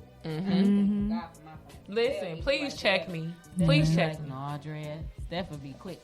No, Drea, you know, they'll all be like, no, you could have went about that a little different. Yeah. You know, even my unborn child godmom, she my cousin Nadi, but Nadi be quick to let me know, like, friend, you shouldn't did this different. You know what I'm saying? Like, they quick to call me out on my BS, and I be appreciating them for that, because without them I wouldn't know, and I'd be stuck in my ways, and I wouldn't grow. Like, I'm not going to grow without you letting me know, because to us, we could not be doing anything wrong. But from another view, it's like you don't know how you're affecting other people, how you're impacting other people. And people, if nobody says anything about it, then you gonna be hurting plenty of people because nobody, nobody's standing up to you. Exactly. So you just thinking it's okay. You thinking it's normal to be this way, and no, it's not. You're really affecting people. So Jay, let me ask you this, because I think you're the only one of the panel today that has pledged. So did you find that same type of sisterhood in your sorority sisters, or is it just like a select few? So I didn't pledge. You didn't? I thought I didn't pledge. Why did I think you was a Delta? Oh, that's my sister. That's Kennedy. Never mind. Get your life together, man. Not even you. That conversation didn't even happen. Let's call her. Like, let's call her. Not even. But because we've all been to college, can I ask you ladies that, do you think that you found the bulk of your lifetime friendships in your childhood or in your adult years? Adult. Okay, Adult. let's hear it. So let me start off by saying you said something a few minutes ago that really stuck with me. How a lot of us think we're the strong friend. And I'm sitting here thinking, have I really ever been in a situation where I have been 100% vulnerable with any of my friends? And I'm sitting here really thinking, and I haven't. And not to say that they're not great friends. I love all of my friends, and I know if I were like broken down, sniffing and snotting and crying, they would be like, "Oh my," like yeah. But this is probably a me thing. But I've never been 100% vulnerable with any of my friends. The only person I can say that I've been 100% vulnerable with is my mother. Man. And I don't know, and that's probably just a me thing. But as far as the bulk of my friends that I like, all of my friends that I have now, my circle, the 6 of us, I met them all in college. And I think the reason for that is I've always been mature for my age. And I think people take that lightly, but I think I've always been ahead of your years. Of my years, more so than my peers. Child syndrome in you. We all 3 of us got that. Are you the oldest? Girl, you the only I child? got 3 older brothers. I got 3 older brothers, an older sister. No, I'm in the middle. I'm in the middle. I got 4 Yeah. behind We're going to me. revisit that because that's a whole nother episode. Yeah. Yeah. Yeah, so I think, even in high school, like friends that I have in high school, like I still have a couple of friends from high school that we're still really close. I consider them my sisters, but it's like 2 of them. Like, and we're all the same way. We've always been the more mature ones. And the 3 of us, we're like, we don't talk to anybody from school. I'll be like, hey, who have you talked to from Western? They're like, no one. Like, oh, what are they doing? I don't know. Like, what are you talking about? Y'all went to Frostburg together. So what? Like, we don't talk. Yeah. So I literally I've carried 2 friends from high school into my adult years. The rest of my friends that I have now are all in college. And I truly think that's because in high school, I was just so disgusted with just everyone. Like, it was just, And I mean, because I ran track in high school, I had really close relationships with them, but they all just kind of fell off after high school. Yeah. And I'm not sure. Like people outgrow. Yeah. You outgrow relationships, and that's kind of like basically what happened with me. Yeah. Same. Like, so how do you handle that? Like, how do you handle, or do you express that to the friend that you've outgrown? I feel like you should. Really? I feel like you should, because honestly, the best friend that I have, me and her went to school together, high school together, but we didn't become friends till college.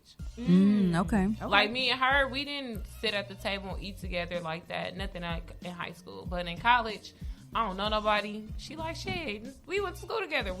That's how she became my friend. And then it's like the people who I was friends with in school, they just got their own lives now. You know what I'm saying? One of my old best friends just got married. Congratulations to her. But I don't talk to her on a daily basis. And sometimes it's like, damn, I miss my friend. But then it's like, what do we talk about? Because we've outgrown, like, you catch up. I mean, you catch up, but not at the same, like, I think we you just catch up, but we do overthink it. Because when I'm sitting here thinking about what you say, yeah, you think you should. Because I'm like, I've outgrown my friends, but no, we've never talked about it. And when we see each other, it's all love. And these are girls that when I was 13, 14, we were friends up until I was like 23, and I like if I was getting married, they would be in it. And Now, now I when don't I talk to them say- at all. Now, when I say outgrown, But I do the feel like you negative should have a aspect of it. conversation. Like we didn't. It wasn't like a only one of them where we had a falling out, but it wasn't like a. It was a time where I'm like, I've outgrown this friendship. Like you're still doing certain things that I'm not okay with anymore. Right. We're growing, so it was one of those things where I had to call her out on her BS, and it didn't really go well. And because we all been friends and cheerleading since high school, we kind of like split. Some went that way and some went that way. So that's kind of how it happened.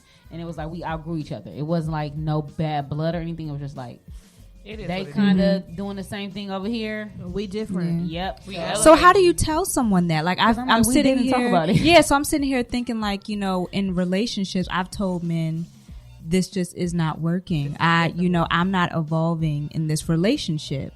Yeah, And I think it's easy for grown as hell. yeah. Girl, I just be ghosting these. No. So, and I think it's easier. I go crazy until I'm done. No, Until I'm done being mad, you finna catch Yeah, me. what's every window you Motherfucker, got? No, I be like, I'm done. I don't have that kind of. I'm the shit talker. Like, I'm the shit talker. I'm gonna talk my shit till I'm done. Now, that's with men though. But when Baby, it comes to I'm my action friends, Yeah. So how do you tell a woman? How do you tell one of your close girlfriends? I'm not receiving anything from this But that's friendship a anymore. great question, I 'cause feel I like- really don't know How? Because I've never done it. I've never done. You just I've stop never talking done to it. people. You just stop. I actually had a friend breakup, and it was the worst. Friend breakups breakups be are different. the worst Mhm. because It hurt. it's like when you saw her, you saw me. When you saw her, like, damn, y'all could be sisters. She And shorter that's than how me. it I was. It's like, That's how we. but it was kind of like more of a. Sometimes when you see that you at a different level in life, and you want to be at a different level in life, and sometimes people not emotionally there or mentally there, to where you just sometimes gotta say, like, you know what I'm saying, hey, I'm gonna be one with you. Yeah. I'm not feeling this. Yeah. I don't think you a good friend. I feel like you certain shit be hating shit. Yeah. You know what I'm saying? I'm one of them friends, honestly, because if I'm doing some shit, check me. Right. Yeah.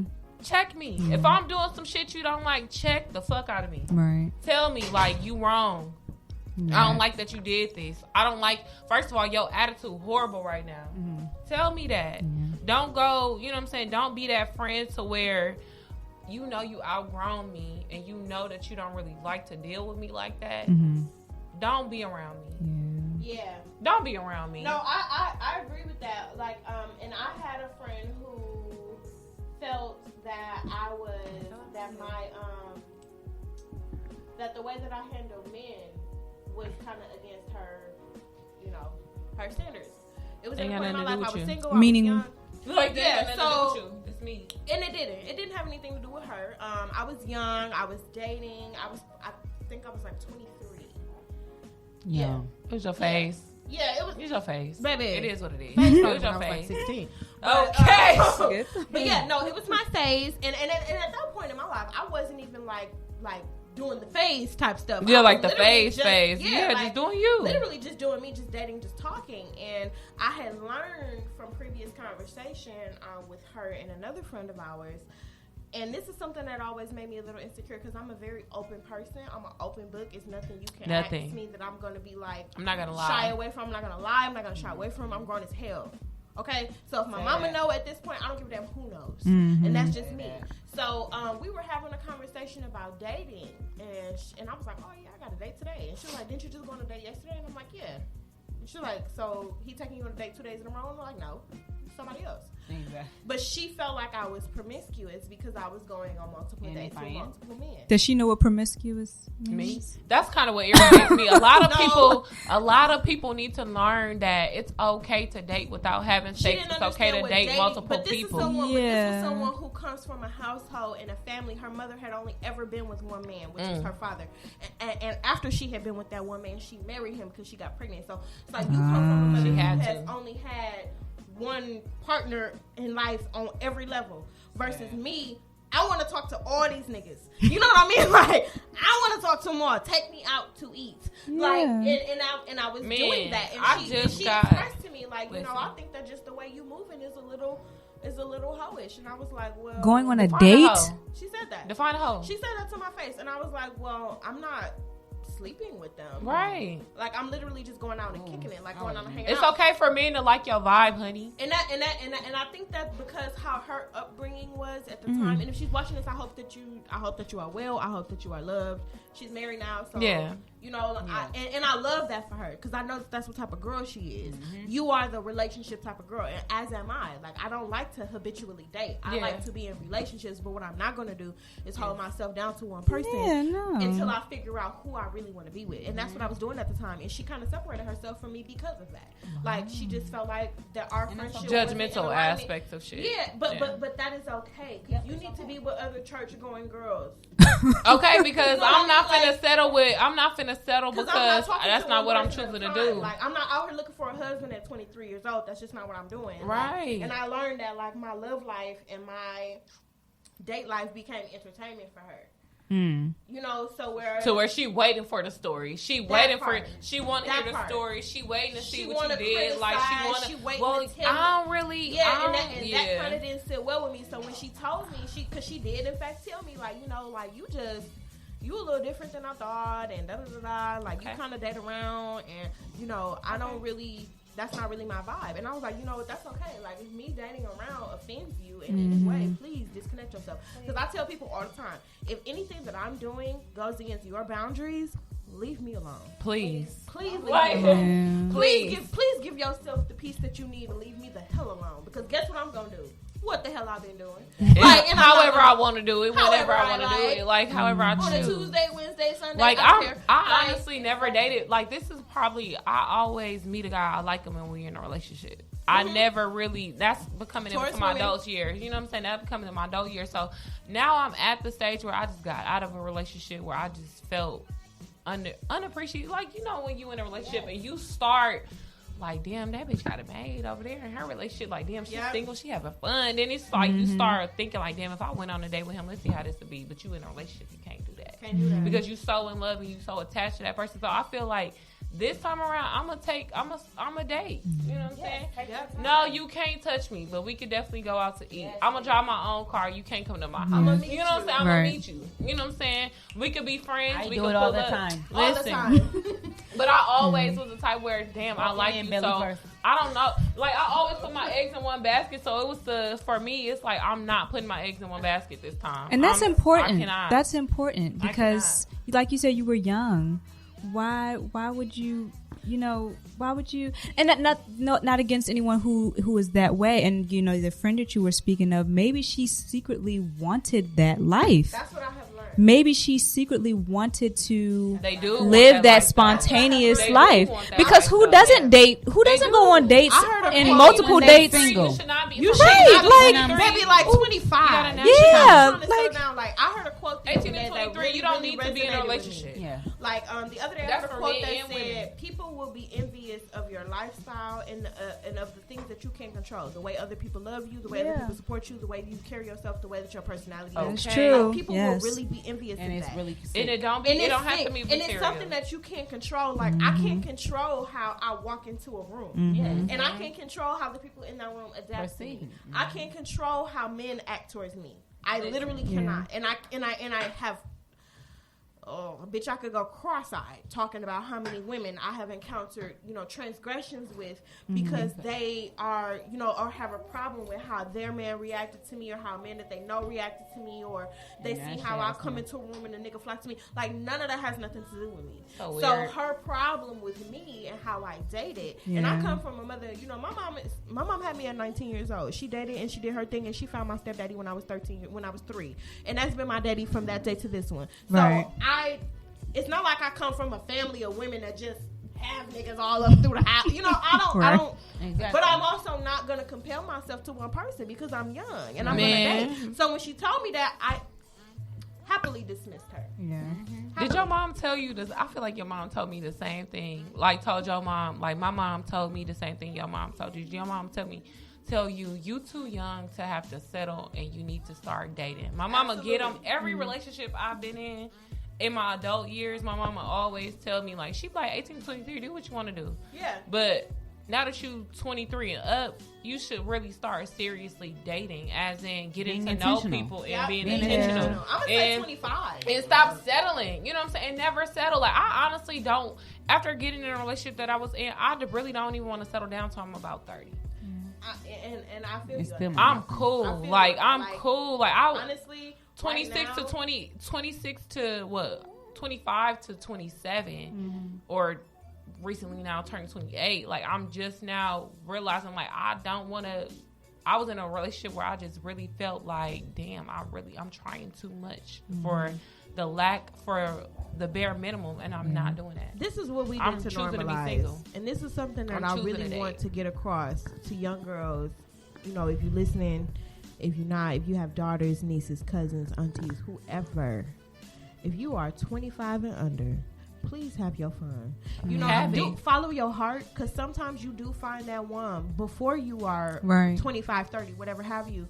But we need to stop putting the pressure on these women for marriage to be a goal. Like, that's just the end all be all of your life. Like, no man is going to make you complete. Yeah, right. What you want, your desire, your personal desires being fulfilled within you is going to make you complete. No man can do that for you. None. So I used to, and as a younger child, like as a younger girl, my family looked at me like as a man eater, because I did date, but I just dated. Like, that's it. Yeah. Like, that's you all. You can come sit on the porch with me and talk. That was me. But that's all you can do. Man. We can come sit on the porch. Like, I'm honestly happier single. I don't care for I'm so much. And my ex used to tell me, like, when we would get into it, I know, even if I'm not, you gotta be happy within yourself, nigga. That's the problem. I'm happy with myself. I'm trying to be happy.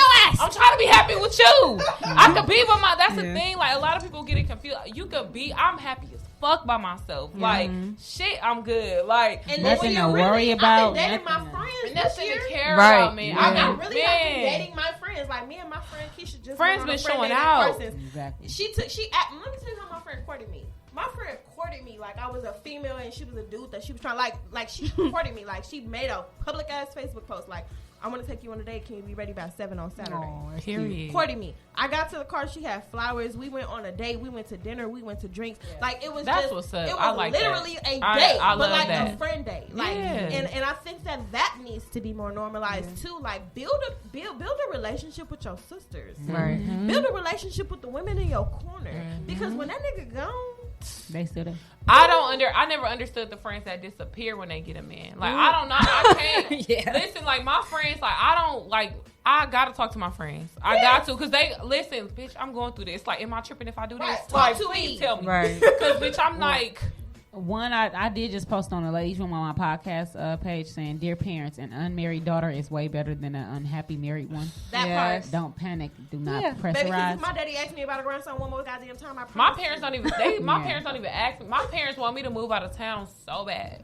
Girl, my mama and my dad, like, at first they used to tell me like, no, she might pass out. My dad had a thing where he was like, no, I want you to save at least $50,000 before you leave. I'm like, oh man, sir, give me 25. But then even in saying that's 15. Like, I can't. He used to be on that, but then he got to the point where he started realizing, like, the men that I was dating, he didn't like them. Yeah. So he started to be like, man, live your life now. Like, I can't let you stop playing. Like, and I used to tell him, like, I want to move out of, like, me and my ex, we used to go, eventually carry on our life and move out of town. But my daddy was like, stop playing with me. Yeah, right. Stop playing with me. You better start. If you're going to move out of town, you're going to move by yourself, and you're going to figure it out, and you're going to date. And it's like to the point where it's like, now I don't want a relationship. I don't think people really understand how important dating is. Because like you said, Kirsten, like, when you're young, like when I was 19, 20, 21, before I was with... Because baby still only like 25. Right. Right. I'm 25. So, Right. We out. So, I've been in my relationship for almost 5 years now. Before we got together, I did me. Right. Heavily. And, I have some friends where they're like, oh no, or like, oh no. But the thing is, I think I'm the youngest out of my group of friends, but I'd like to say that I'm the wisest, honestly, because with my dating, I've probably encountered every characteristic of any type of man that you could even fathom. Yes. So when my friends get involved with men and I'm like, oh no, I've seen that before. You need to stop this now. And they don't. What? No, he's or you this. Could tell he's them that. how to handle the shit. He's so nice. He's so this. I'm like, yeah, he's a psychopath.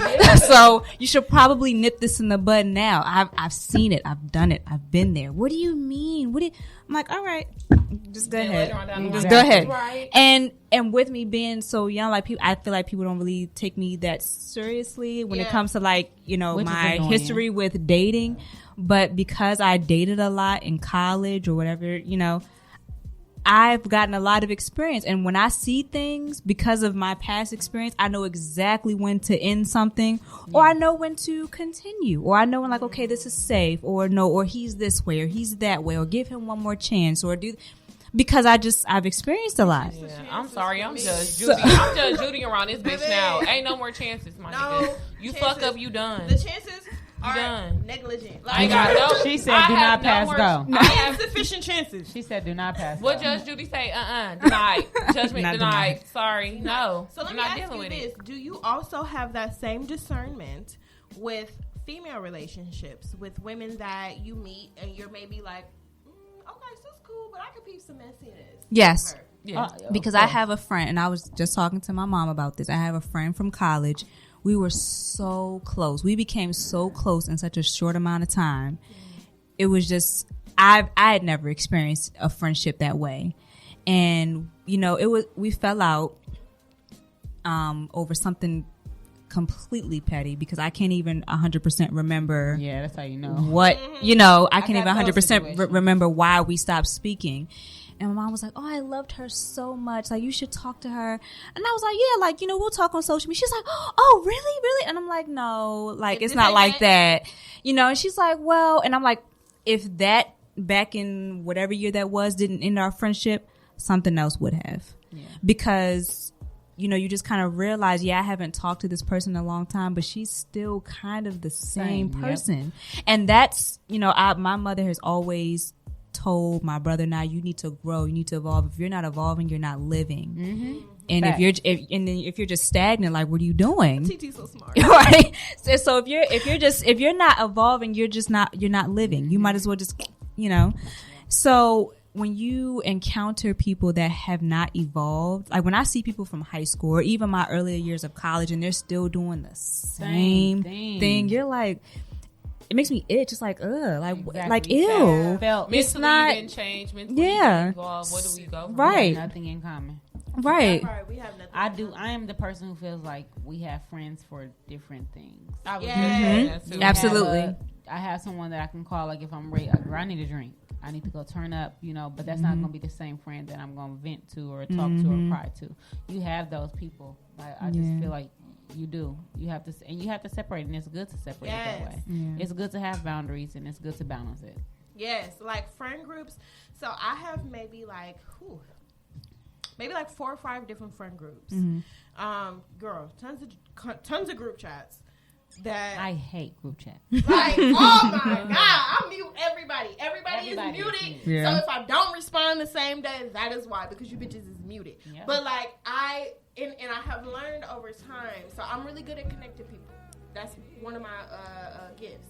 That's crazy. I mix my friends too. Putting people in the right, like, okay, you 5 will get along, so we can take a trip together. But you 3 will get along good, so we could go to brunch together. We can't spend a whole lot of time. That's my. Right. I'm really good at that, and I have learned how to delegate my energy to those different groups, because you might have, like you said, you got the friend that you can call and you can cry to, and I can. Let me tell you, my best friend, your name. I can call your name any day of the week. I can talk to her about 4 or 5 different niggas, and she can be like, best friend, it's okay.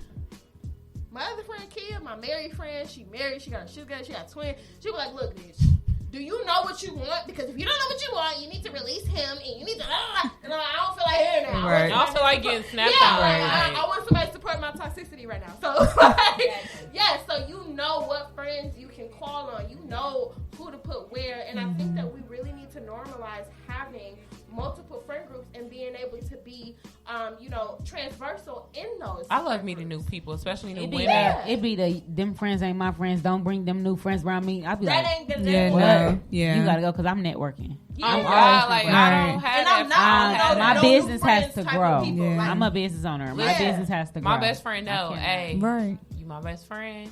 Bitch, Everybody know you my best friend. But hey, I'm introducing you to this. Yeah, this is what it's gonna be. Act happy to meet these new people. But she be cool with like you. I honestly I've really steered myself away from the friends who want you to just be friends with them. Like I had a friend who was like that, who wanted me to like. She was kind of upset that me and her friend became friends. But we had, me and that friend. That's my girl now. Like.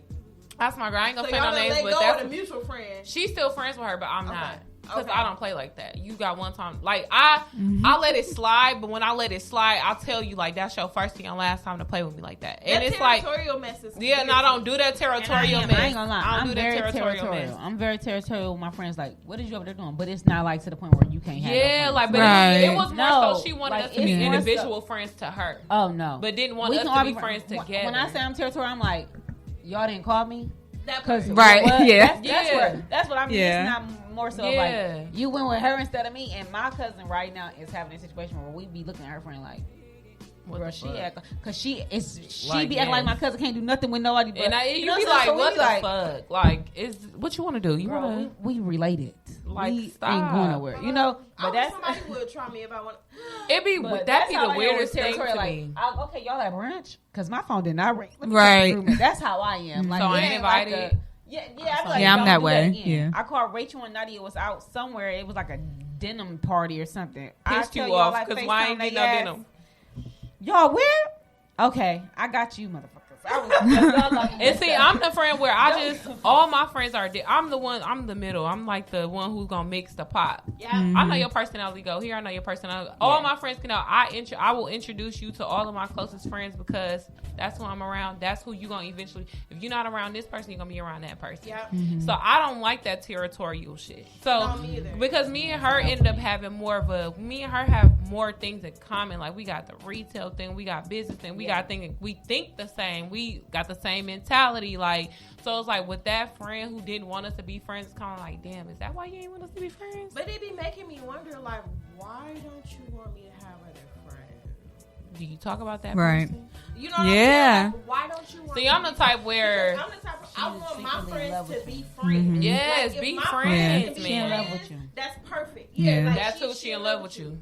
Yeah, I tell her all the time she in love with you. I have met friends that I felt like, oh my God, this is my soulmate. Like my friend Keisha, you right now, probably maybe for like the last year or 2 years, you don't see Keisha without me, and you don't see me without Keisha. Like we just be up under each other because that's my like. So if Keisha was married, we'd probably be married. Yeah. Right now, everybody get a pass because I'm pregnant. So everybody get a pass. Everybody get to have another friend. Yeah, they all get to be out, and I be like, if you can't be friends, if you can't at least be cordial with my other friends, yeah, because I don't hang around bad women. Right. You know what I mean? And that be my main thing. Like, if I introduce you to someone, understand that I'm very intentional about who I'm introducing who to who. Yeah. Mm-hmm. Understand that I have already plotted this. Like, okay, these personalities will get along. They have things in common. Maybe they can talk. And if you can't get along, like, I'm a girl's girl. Mm-hmm. So if you can't be a girl's girl, sis, if you one of them women that's like, oh, I don't have no friends, I don't trust these bitches, like that, we're not gonna. I don't it's not really gonna like work. females because females be. What do females do to you? What do females be doing? Because the females I know be loving the hell out of me. Man, I honestly didn't know that it was friends like the friends that I had until I had the friends that I had. Yeah. Like, you know what I'm saying? Like, the friends that I got now, it's like, damn, like, I got my friend who I talk to all the time, my friend Vania, and I talk to her all the time, and me and her met on a model tip. Like, I meet a lot of my friends on networking tips, and and I tell people all the time, like, you can't be closed off because you never know the type of relationship you're gonna miss. Because even though it might be a business relationship, you missing out on a good friendship. Yeah. You missing out on it because you don't want to be open. You don't want to be a girl's girl. And everything don't have to be that deep. Like, I have had to learn personally how to delegate the depth of which I take the friendship. Because me, I'm a lover.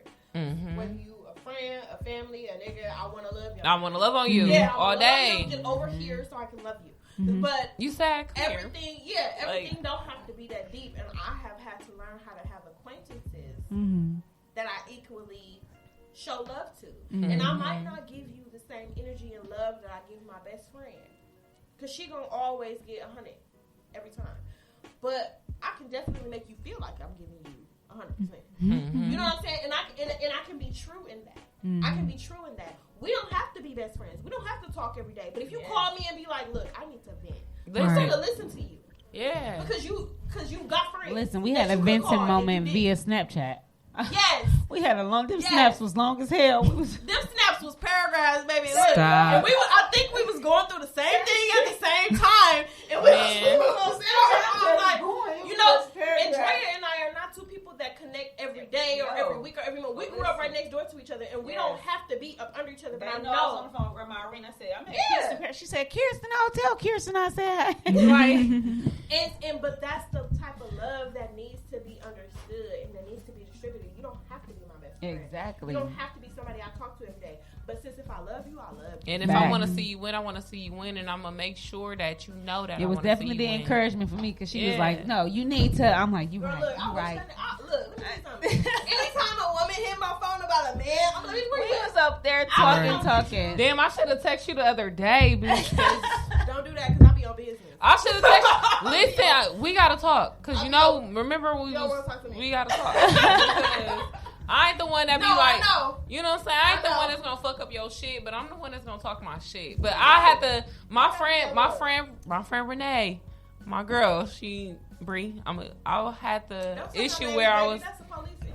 I mean, yeah, that's true, but she was telling me like she the friend that checked me. She the mental headed friend. Like when I went through my whole, this nigga pissing me off. Let me make a status because he done. Girl. He making statuses. Let me make one. No, I can't. I cannot do the social media stuff. I be wanting to. I ain't gonna lie. I did it because I was out of anger. But you know, you got that friend that tell you like, listen. Yeah, that's gonna tell you like, sis, chill out. Take that down. You got a business going. Take that down. Yeah. But listen, when I'm mad, please don't tell me take it down because I'm not. Like no, because I'm tired. No, but I'm that friend. Like I'm definitely that friend that hop in your inbox like you better than that. Yeah. Listen. Quit giving him that satisfaction. Mm-hmm. Listen, like, but then again, it's like sometimes you do that shit to yourself. Oh yeah, because you can't make the status, but I can make that note though. I got so many notes on my phone. It's so many. I ain't gonna lie. It's just like man. It's like for you. It's probably different for you because you are such a public figure here in the city. I can only imagine how many people try to flock to you, try to be your friend, try to get to you, close to you for the wrong reasons. Like, how do you manage that?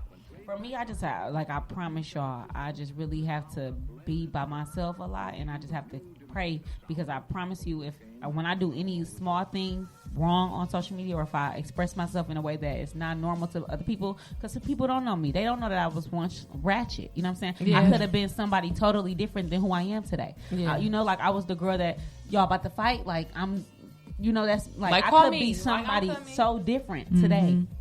So I just be like, when I do like get out of character just a little bit, I get those like that's not in your character, and I just like, bitch, you don't know me for real.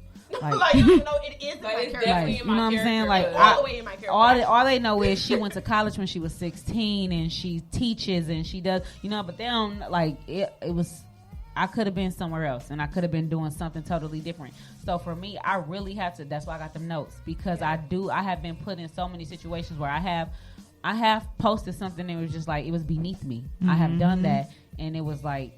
Everybody just was looking, and it's just like it's not even worth it because my message is going crazy in here, and I'm just like, man, you never know who's watching you. Man, I had to learn that too, especially on the business aspect. Especially on the business. What is our operations manager? She called me the other day, and she was like, "You just made a post, and somebody just sent it to me, and we're not friends on social media, but it was an inspirational post." You know what I'm saying? But I made sure that I'm not friends with nobody from my school. Like I don't want to be friends with the. And I love now the person who called me. She can call me because we have that relationship. I love her to death, you know. But it's just like just to keep work, and this is this. Yep. Like we not friends on social media, but outside, like I can talk to her and be real with her. But it was just the point, like you never know who is watching your shit. You know, it's funny you say that because I follow this photographer on Instagram. You know, it's from my hometown, and he is constantly going back and forth with clients on social media. Now I don't want to work with you. And you know, Right. And it's always, oh, you didn't tag me in this. No one is giving me credit where credit is due. Or I will never work with anyone new outside of my regular clients. Or, this person did this. She was late. She was unprofessional. And I just sit there because my boyfriend is a photographer. Okay. And so I don't need to hire anybody else to be a photographer. Like, that's going against the grain. but if I ever wanted to, I'm like, ew. And then for me, when it comes to posts like that, because I have seen that happen, for me, if I paid full price, I don't have to tag you anything. I paid. Right. And that's what bothers me is like, how entitled are you for you to feel like someone needs to tag you in their post? And if it means that much to you, comment and market yourself. Yeah, I love doing this. I love doing this shoot with you. This was so much fun. This was great. I never get mad when I don't get a tag. I've had this problem with photographers, and I've learned my lesson on the other end of the spectrum as a model. When I've done photo shoots for people and they don't tag me or they don't send me my pictures. That happened to me. Send me my you know what I'm saying, like the edits. Mm-hmm. Put that in your contract. Yep. Just put it in your contract. Right. You must tag me in the photos on the first post. Yeah, very simple. Very simple. It's very simple. So you mad at me because your business etiquette, your business education didn't carry you. But then when I get my hair slayed, I normally my hair is slayed. I have to tag them. I always tag them. But the people who do my hair, like I'm blessed, so I just be like, thank you God, because I don't be paying with everybody else. So I'm showing you love because you show me love. So yes, book her, book him. You know what I'm saying? When I get my nails done, yes, book her because I'm. But if it's not, I don't know you, I'm a regular customer to you, you know what I'm saying? Mm-hmm. I don't have to. I did what I was supposed to do. I did my due diligence. I pay. I don't have to tag JCPenney if I went to JCPenney. Right. Who like hawking me about they not doing that. So that's just how I feel. Like, and I guess it's because I have a business, So like with my models, like you don't have to. My models they'll tag because they getting discounts and things like that. If a customer tags, it's because they're satisfied. I didn't tell them that they had to do that. They're a satisfied customer. And humility will carry you far. That is true. People do not understand. So I know that this is not the episode for that, but like in regards to business and taking care of your business and promoting your business and growing your business and growing your following, humility will take you far. Absolutely. Every single time I see a business online bashing their own customers, oh my God. No, I'll be like, oh yeah, I would never. I would never with you because you're not about to talk about me. Because what I'm gonna do, first of all, my you said what I'm gonna do, real mad, like real mad. Because I ain't gonna lie, whoever that person is about. You had a post and I was just getting so agitated, about your flyers or something. Or today is March 21st and I still do not have none of my because I was annoyed. You don't got it? Because I thought, see, that's what I'm saying. I can't. That post, I was under the post like, you making me itch right now. I'm gonna just log off. I still don't have my stuff, but that's okay. And you know why? Because I'm gonna continue to be blessed because I paid her whole money, and I went and paid another business Control C Crystal. Is up in the Sherman Finish. She took care of everything that I needed that time. My referral game is heavy. Now, heavy in this city. Okay, I'm talking like ask Darlene, ask anybody that do my nails, my hair, anything. My referral game. I'm giving you at least 30 clients. Mm-hmm. Okay, so you don't have to. So her situation, her not satisfying me or even meeting her end of the bargain like she said she would. That's okay.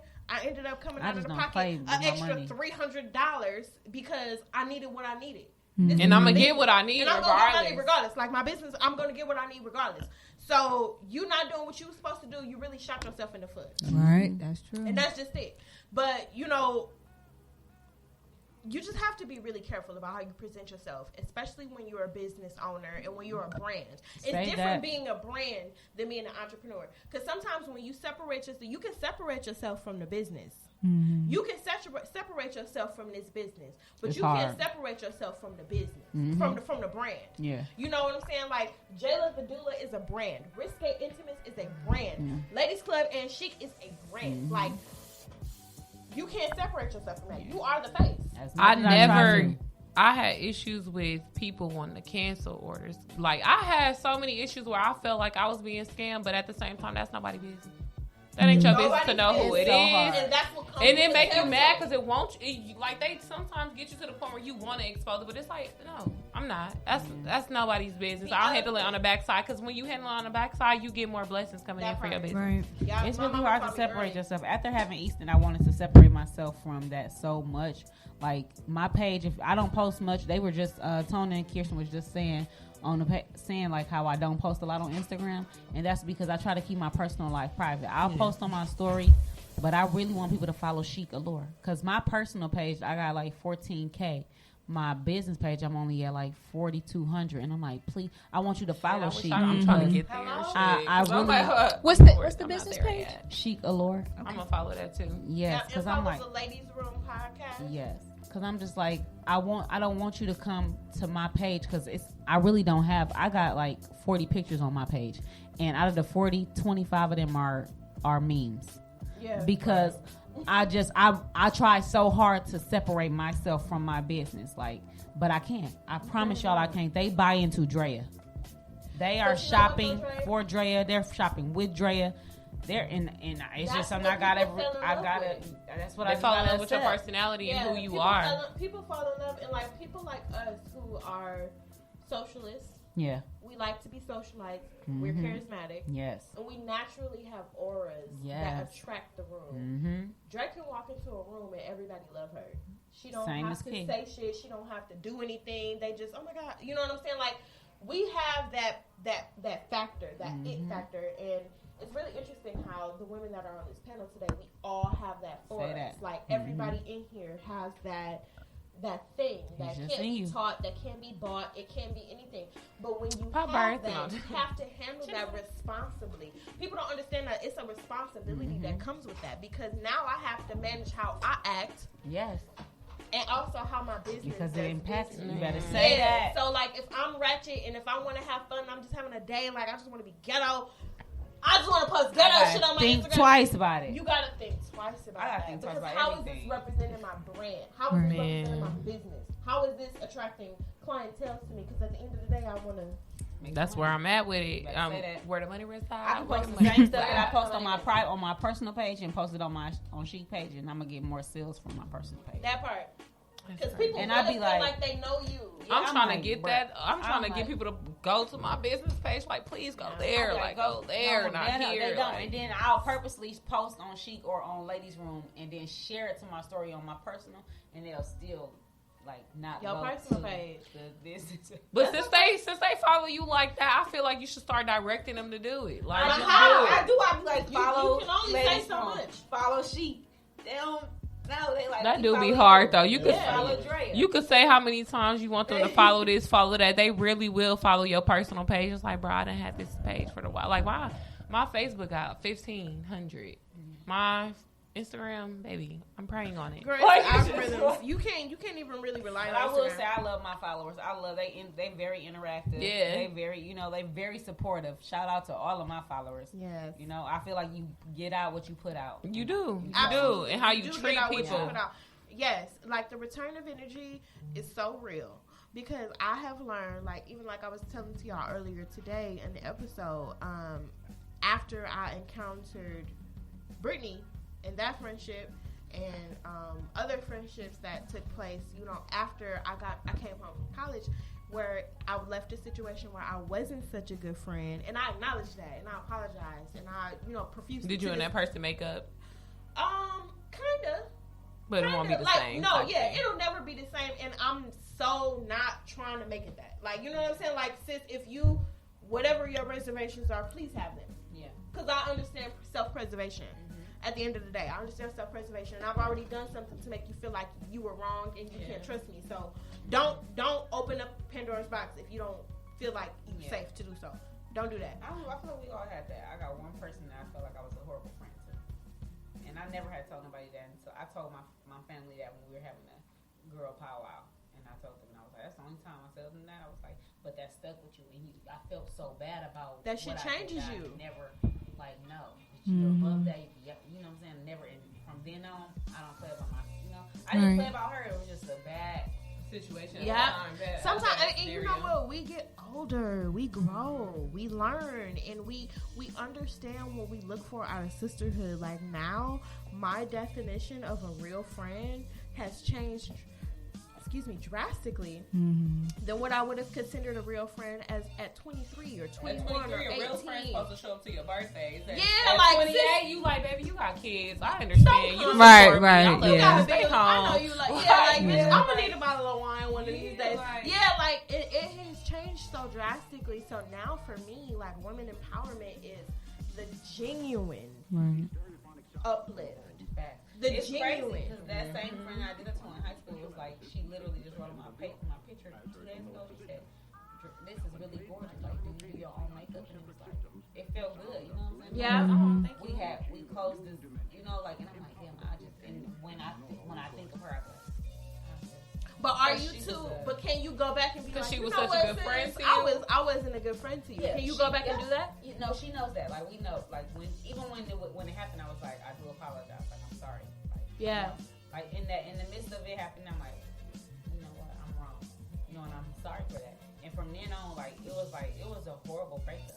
It was a horrible, and it's Them be the friend. worst. If people don't be Them friend breakups be When I say worst. our senior year we went to prom together, like, oh my god, like it was like, so to be where we at, it's just like we don't see each other, we don't talk every day and stuff like that, but I'm like, okay. That's still my girl if she needs me. Yep. You know? Yep. And that's really what I wanted. Dude, I'm like, shit, I didn't like that because I'm like, all right. But it ain't me. You a little though. needy. I'm like, here it is. We making amends, but Yeah, I'm like, it ain't like that for me either. Don't call me, bitch. I ain't coming. Please don't Don't me. call me because I ain't coming. Don't call me because I'm the friends I got now is what I got now. I can only handle You that know, the new baggage. ones, the new ones that I meet are the ones, but the old, please don't I am call at me. capacity for baggage. Yeah. I can't Please. add anybody else's shit to my shit. Right. it's okay. It's okay to tell you I can't talk right now. No, but I have kind of created that space in my friendship. Now I know, like when I ask my friends, like, do you have the mental or emotional capacity? Like, cause I'll text it. Yanae is my lifeline. Like everyone knows that. That's my best friend. I will text her in a minute, bitch. I need some help. Please help me. She's like, what you need help with? She's Please. so sweet. She's so she's sweet. so sweet, And she's like, what because you she need? doesn't tell nobody no. Yeah. I make sure to ask her, sis, can you really? Because I know you got your own stuff going on. I don't want to, bombard you with my little minuscule problems. Yeah. Like, can I vent? Right. If you tell me yes, yes. And when you need to vent, I don't care what time it is. Call me. Period. I don't care what time it is. Please call me. Please help me. I'm definitely Like, one of them. Please yeah, call me. please I call don't me. care what time it is. I'm I'm an answer. up. Like, yes, We I'm might up. have to call Like, 3 times, but I I'm will up. pick up the Yes. phone. Like, so, and I think that needs to be normalized as far as making our friends a priority, making their mental capacity and their emotional capacity a priority. Because if you have a friend that's an empath, they carrying your stuff, everybody's stuff that they done heard all week with them. And that's not fair to them At all. at the end of the day. Then So, who do they vent to? we have to be careful about how we handle our sisters, and I think that now, these days especially, the strong black woman label is being weaponized because you strong, you can take it. No, Right. bro. You a I strong can't black take woman, it, you and a I'm strong tired black of. woman, you a strong black woman. Like everybody can just handle it. Like, no, bitch, I can't actually. Yeah. I need a break. And I'm tired. I want to go to sleep. hell. I want to go to sleep, and I want to wake up and Okay. forget about this shit. All of it. I'm I want tired. to be depressed by myself. Okay. Like, and that's what I feel like too. I feel like a lot of people don't realize that it's a lot. Our black men go through a lot. You know what I'm saying? But when you a black woman, it's hard being a black woman because we automatically get that personality put on us. We automatically get that angry personality put on us. Maybe I'm just motherfucking sleepy and I'm tired. I'm tired. Smiling. I don't want to smile. I'm not having a good day. I woke up on the wrong side of the bed today. Yes, I am tired. I don't want to talk to you. And it's okay for me not to want to talk to you. I'm not an angry black woman. I'm just literally sleepy. And that's it. But we're not allowed to have emotions. Yeah, and I'm sick of that too. Don't start me. We gotta stop telling other women that they wrong for how they feel too. Yeah. I hate when I see another woman mad about something and then you got to pick me who I don't know because if it was me, I would have never. If it was me, I would never. I don't give a fuck what you would never do because I'm letting you know what the fuck I'm gonna do, and you can take whatever you choose not to do, and I'm gonna do what I want to do, and I'm gonna run with it. And I think people need to understand that. I'm going to do what I want to do. Yeah. And you are too. So like, I've never been a girl to tell my friends like, "Oh, you need to leave. Do what I always tell my friends, do what's best for if you in a, as long as he's not abusing. Because there's nothing that I'm gonna do. The only thing if he's not physically, man, if he's not physically abusing you, ain't got shit to do with you. I gotta come over there. Because if he other than that, I'm gonna tell my friend, I don't care what that nigga did. Work it out. I'm only coming once. It's ain't no niggas out here for real. Work it out. Today, let's go. We can bust his windows. Right. I'm only coming once. What up? How you doing? I'm not lying. Because I feel like if some he people put really his hands don't. on you, and I'm only coming once. I want y'all to know that. Right, yeah. I had a situation like because that. you're not putting me in situations No. where you're going to keep going back to somebody that keep putting Listen. So I'm not doing that because I ain't going to lie. I've been blessed, I guess, because I've never had nobody dealt try to with put their that. hands on me. I never dealt with that. Because I'm like, I ain't never had nobody try to put their hands on me. So, you know, so I had one try to test me like play it's fight, me, but I be honestly, his ass. and that's the problem. Like I'm the aggressor. Yeah. I'm more so the aggressor. For me, I'm I'm like, to be afraid of I have been around friends who have, and that's cool. Like, look, come on, what we gonna do? Like, because if we don't even have to retaliate, just leave the situation because it's not healthy. But you know, I don't keep going back to him and having me keep coming over there. Right now, I'm putting my life at risk. He don't give a damn about you. Because he don't like me. He don't give a fuck about me. He don't care about me. Right, he don't care about my life. Now he gonna have animosity to me, and you going back. And I feel like those sometimes when you got those type of friends too, they be so blinded that they don't even care about your safety when it comes to chat. Why you calling me if you ain't got nothing? You know you ain't gonna leave this nigga. Call the police. You know, don't do that. Don't waste their time. Not even that. Don't even waste their time too. But at the same time, because you're not even gonna press charges. But I'm one of those friends where I'm a because sometimes like what you don't want is your homegirl to be the one that's on the news. True. I don't. So that's why I'm saying we have to be smart. Like if he will do that once, he's like he's have to keep doing it. Smart, man. Like people have temper tantrums, they have anger issues. People don't go to therapy. Black people don't go to therapy. They don't handle. Or they lie about going. They don't take it serious, and we have to take that serious. Like so, no. Like I don't want you to be in a ditch somewhere. You know. So, but I need you to understand what, like, no, it's one thing to argue and be a tool with your guy and, you know, bicker and back I'm one and of them forth, friends like this. I'm gonna tell you how to beat his ass. Fighting. Keep the pot on the stove just in case you gotta slap his ass. Beat his ass, poison his ass. See, I don't have to do all this. I'm not going through that because I'm the type of friend where, damn, he beat him. Let me call my brother because I don't like that.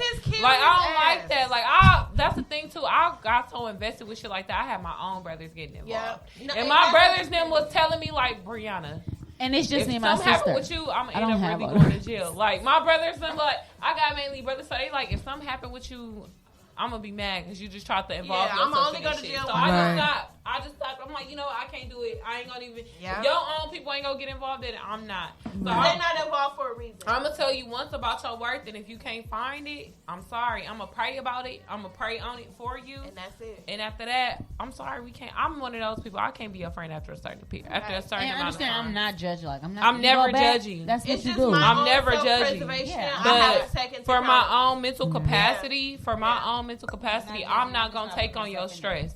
But I'm going to pray for you, and I'm going to hope that you do best. Right. So before we close out the episode, because we're almost at 2 hours, ladies. We've been talking really good. Yes. That's how you know we've been talking. That's first of all, we was talking before the camera even came on. Right, we technically got like 2.5 hours. Right. But that's okay. So before we close out the episode, I would like to ask you ladies, we're gonna go around the table and tell our younger selves something that we would like us to have known or wish we would have known about being a woman and uplifting women. What would you say to your 16-year-old self? JJ, go ahead and start. Now, what would I say to my 16-year-old self? Girl, I don't know what the hell I'm saying. So for me, that's what I was going to say. To my 16-year-old self, I think about my 16-year-old self being at Mount Mary in college. Right. On the dorms. And I had my life planned out. To my 16-year-old self, I would say, take your time. Yeah. Because I felt like I put so many timelines together. You know, it's good to have a timeline and have a plan. But when I didn't reach the goals that I put in place, I felt disappointed. I felt like my world was in it. Yeah. So to my 16-year-old self, I would say, take your time. Like I was 16, I could have been done with school and done at the age of 20. And I wanted to work and I wanted to do all this stuff. And I just had all the stuff I wanted to do. And when I didn't accomplish those things at those deadlines, you know, it was the issue. Here I am, 30, said I was going to be married by 30, and I'm not there. So to my 16-year-old self, I would say, take your time. For me, I would say to my 16-year-old self, I would say it's okay to be you. Either people gonna accept it or they not. You know what I'm saying? It's okay to be you. It's okay to be emotional. It's okay to take your time. It's okay to choose your path. It's okay to just take a step back and cry. Yeah. Shit, people gonna judge you for being emotional, but let that shit out. And it's okay to just walk away. It's okay to be you. Choose your own path. Don't follow what you feel is a trend. Because I honestly, you know what I'm saying, as the younger me, I really should have had a mind of my own more than what I did. But now that I'm grown with the mind that I have, it's more so like, it's okay. You're going to learn. You're going to know that you are important. Every decision you make is based on what you choose. You don't have to listen to nobody else. Do you. And it's okay to be you. Thanks. JJ? I would tell my 6-year-old self, don't be so hard on yourself. You know, like Drea mentioned before, you just kind of put so much pressure on yourself when you're so young. Like, I think everyone had their lives planned out. I had mine planned out at 12. I just knew what I wanted to do. I just knew. But you know, life, right? And I learned this. You know, life has a strange way of humbling you. It has a strange way of humbling you, and you'll be like, okay, like, all right, you know, this is how it's going to be. This isn't what you planned, but this is how it's going to be. And it's okay. Yeah. It's okay. You know, it's okay to have a couple of setbacks. It's okay. It's okay to be emotional. It's okay to cry. It's okay for all of that. So just. It's okay to fall. Yeah. I think what I would tell my 16-year-old self, shit, what was I doing at 16? That was college party. A lot. Look, I can only imagine. I would tell my 16-year-old self, you are enough. Mm-hmm. You are enough. You are enough exactly the way you are. The whole world is at your feet. Mm-hmm. So you don't have to put yourself in a box. Mm-hmm. And it's okay to not be okay. Yes. Sometimes you're just not okay. Listen. And you ain't got to pretend to be okay for nobody. Mm-hmm. Right. And as you grow and as you get older, the answers will come. You will not have the answers at 16, 18, 21, 25, 30, 35, none of that shit. As you get older, the answers will come. You will learn and you will grow and practice patience. Patience and discipline. It's probably the two biggest things that I would instill into my 16-year-old self. Same. Yeah. I can agree to that. Patience and discipline. So before we close out today, I want to thank you, ladies, so much. Thank you. Thank you. Right. This was really great. I needed this. I needed this. Yes, it was such a therapy session. So this is my free therapy because the girl is cheap. She be getting free stuff on the spot. But thank you so much for sharing your stories and your experiences and just being open to me and just having this conversation about women empowerment and what we need. Mm-hmm. You know, I really am intentional on this platform in particular about perpetuating positive platforms for Black and brown millennials, but Black and brown women in particular, because we need a space for us. You know, we do. So, thank you so much for contributing, everybody. Thank you, and thank you for all of our listeners and our watchers. I don't know how many people we've had on today, but I really do appreciate all of your listening ears. Please follow us on Facebook, Twitter, and Instagram at Black and Balanced Podcast. If you have a suggestion for a topic, or, you know, if you want to confess a story, a deep, dark secret, baby, I know how to take secrets to the grave. Email me at blackandbalancednetwork@gmail.com, and we would love to have you on the show. Thank you so much. Over and out.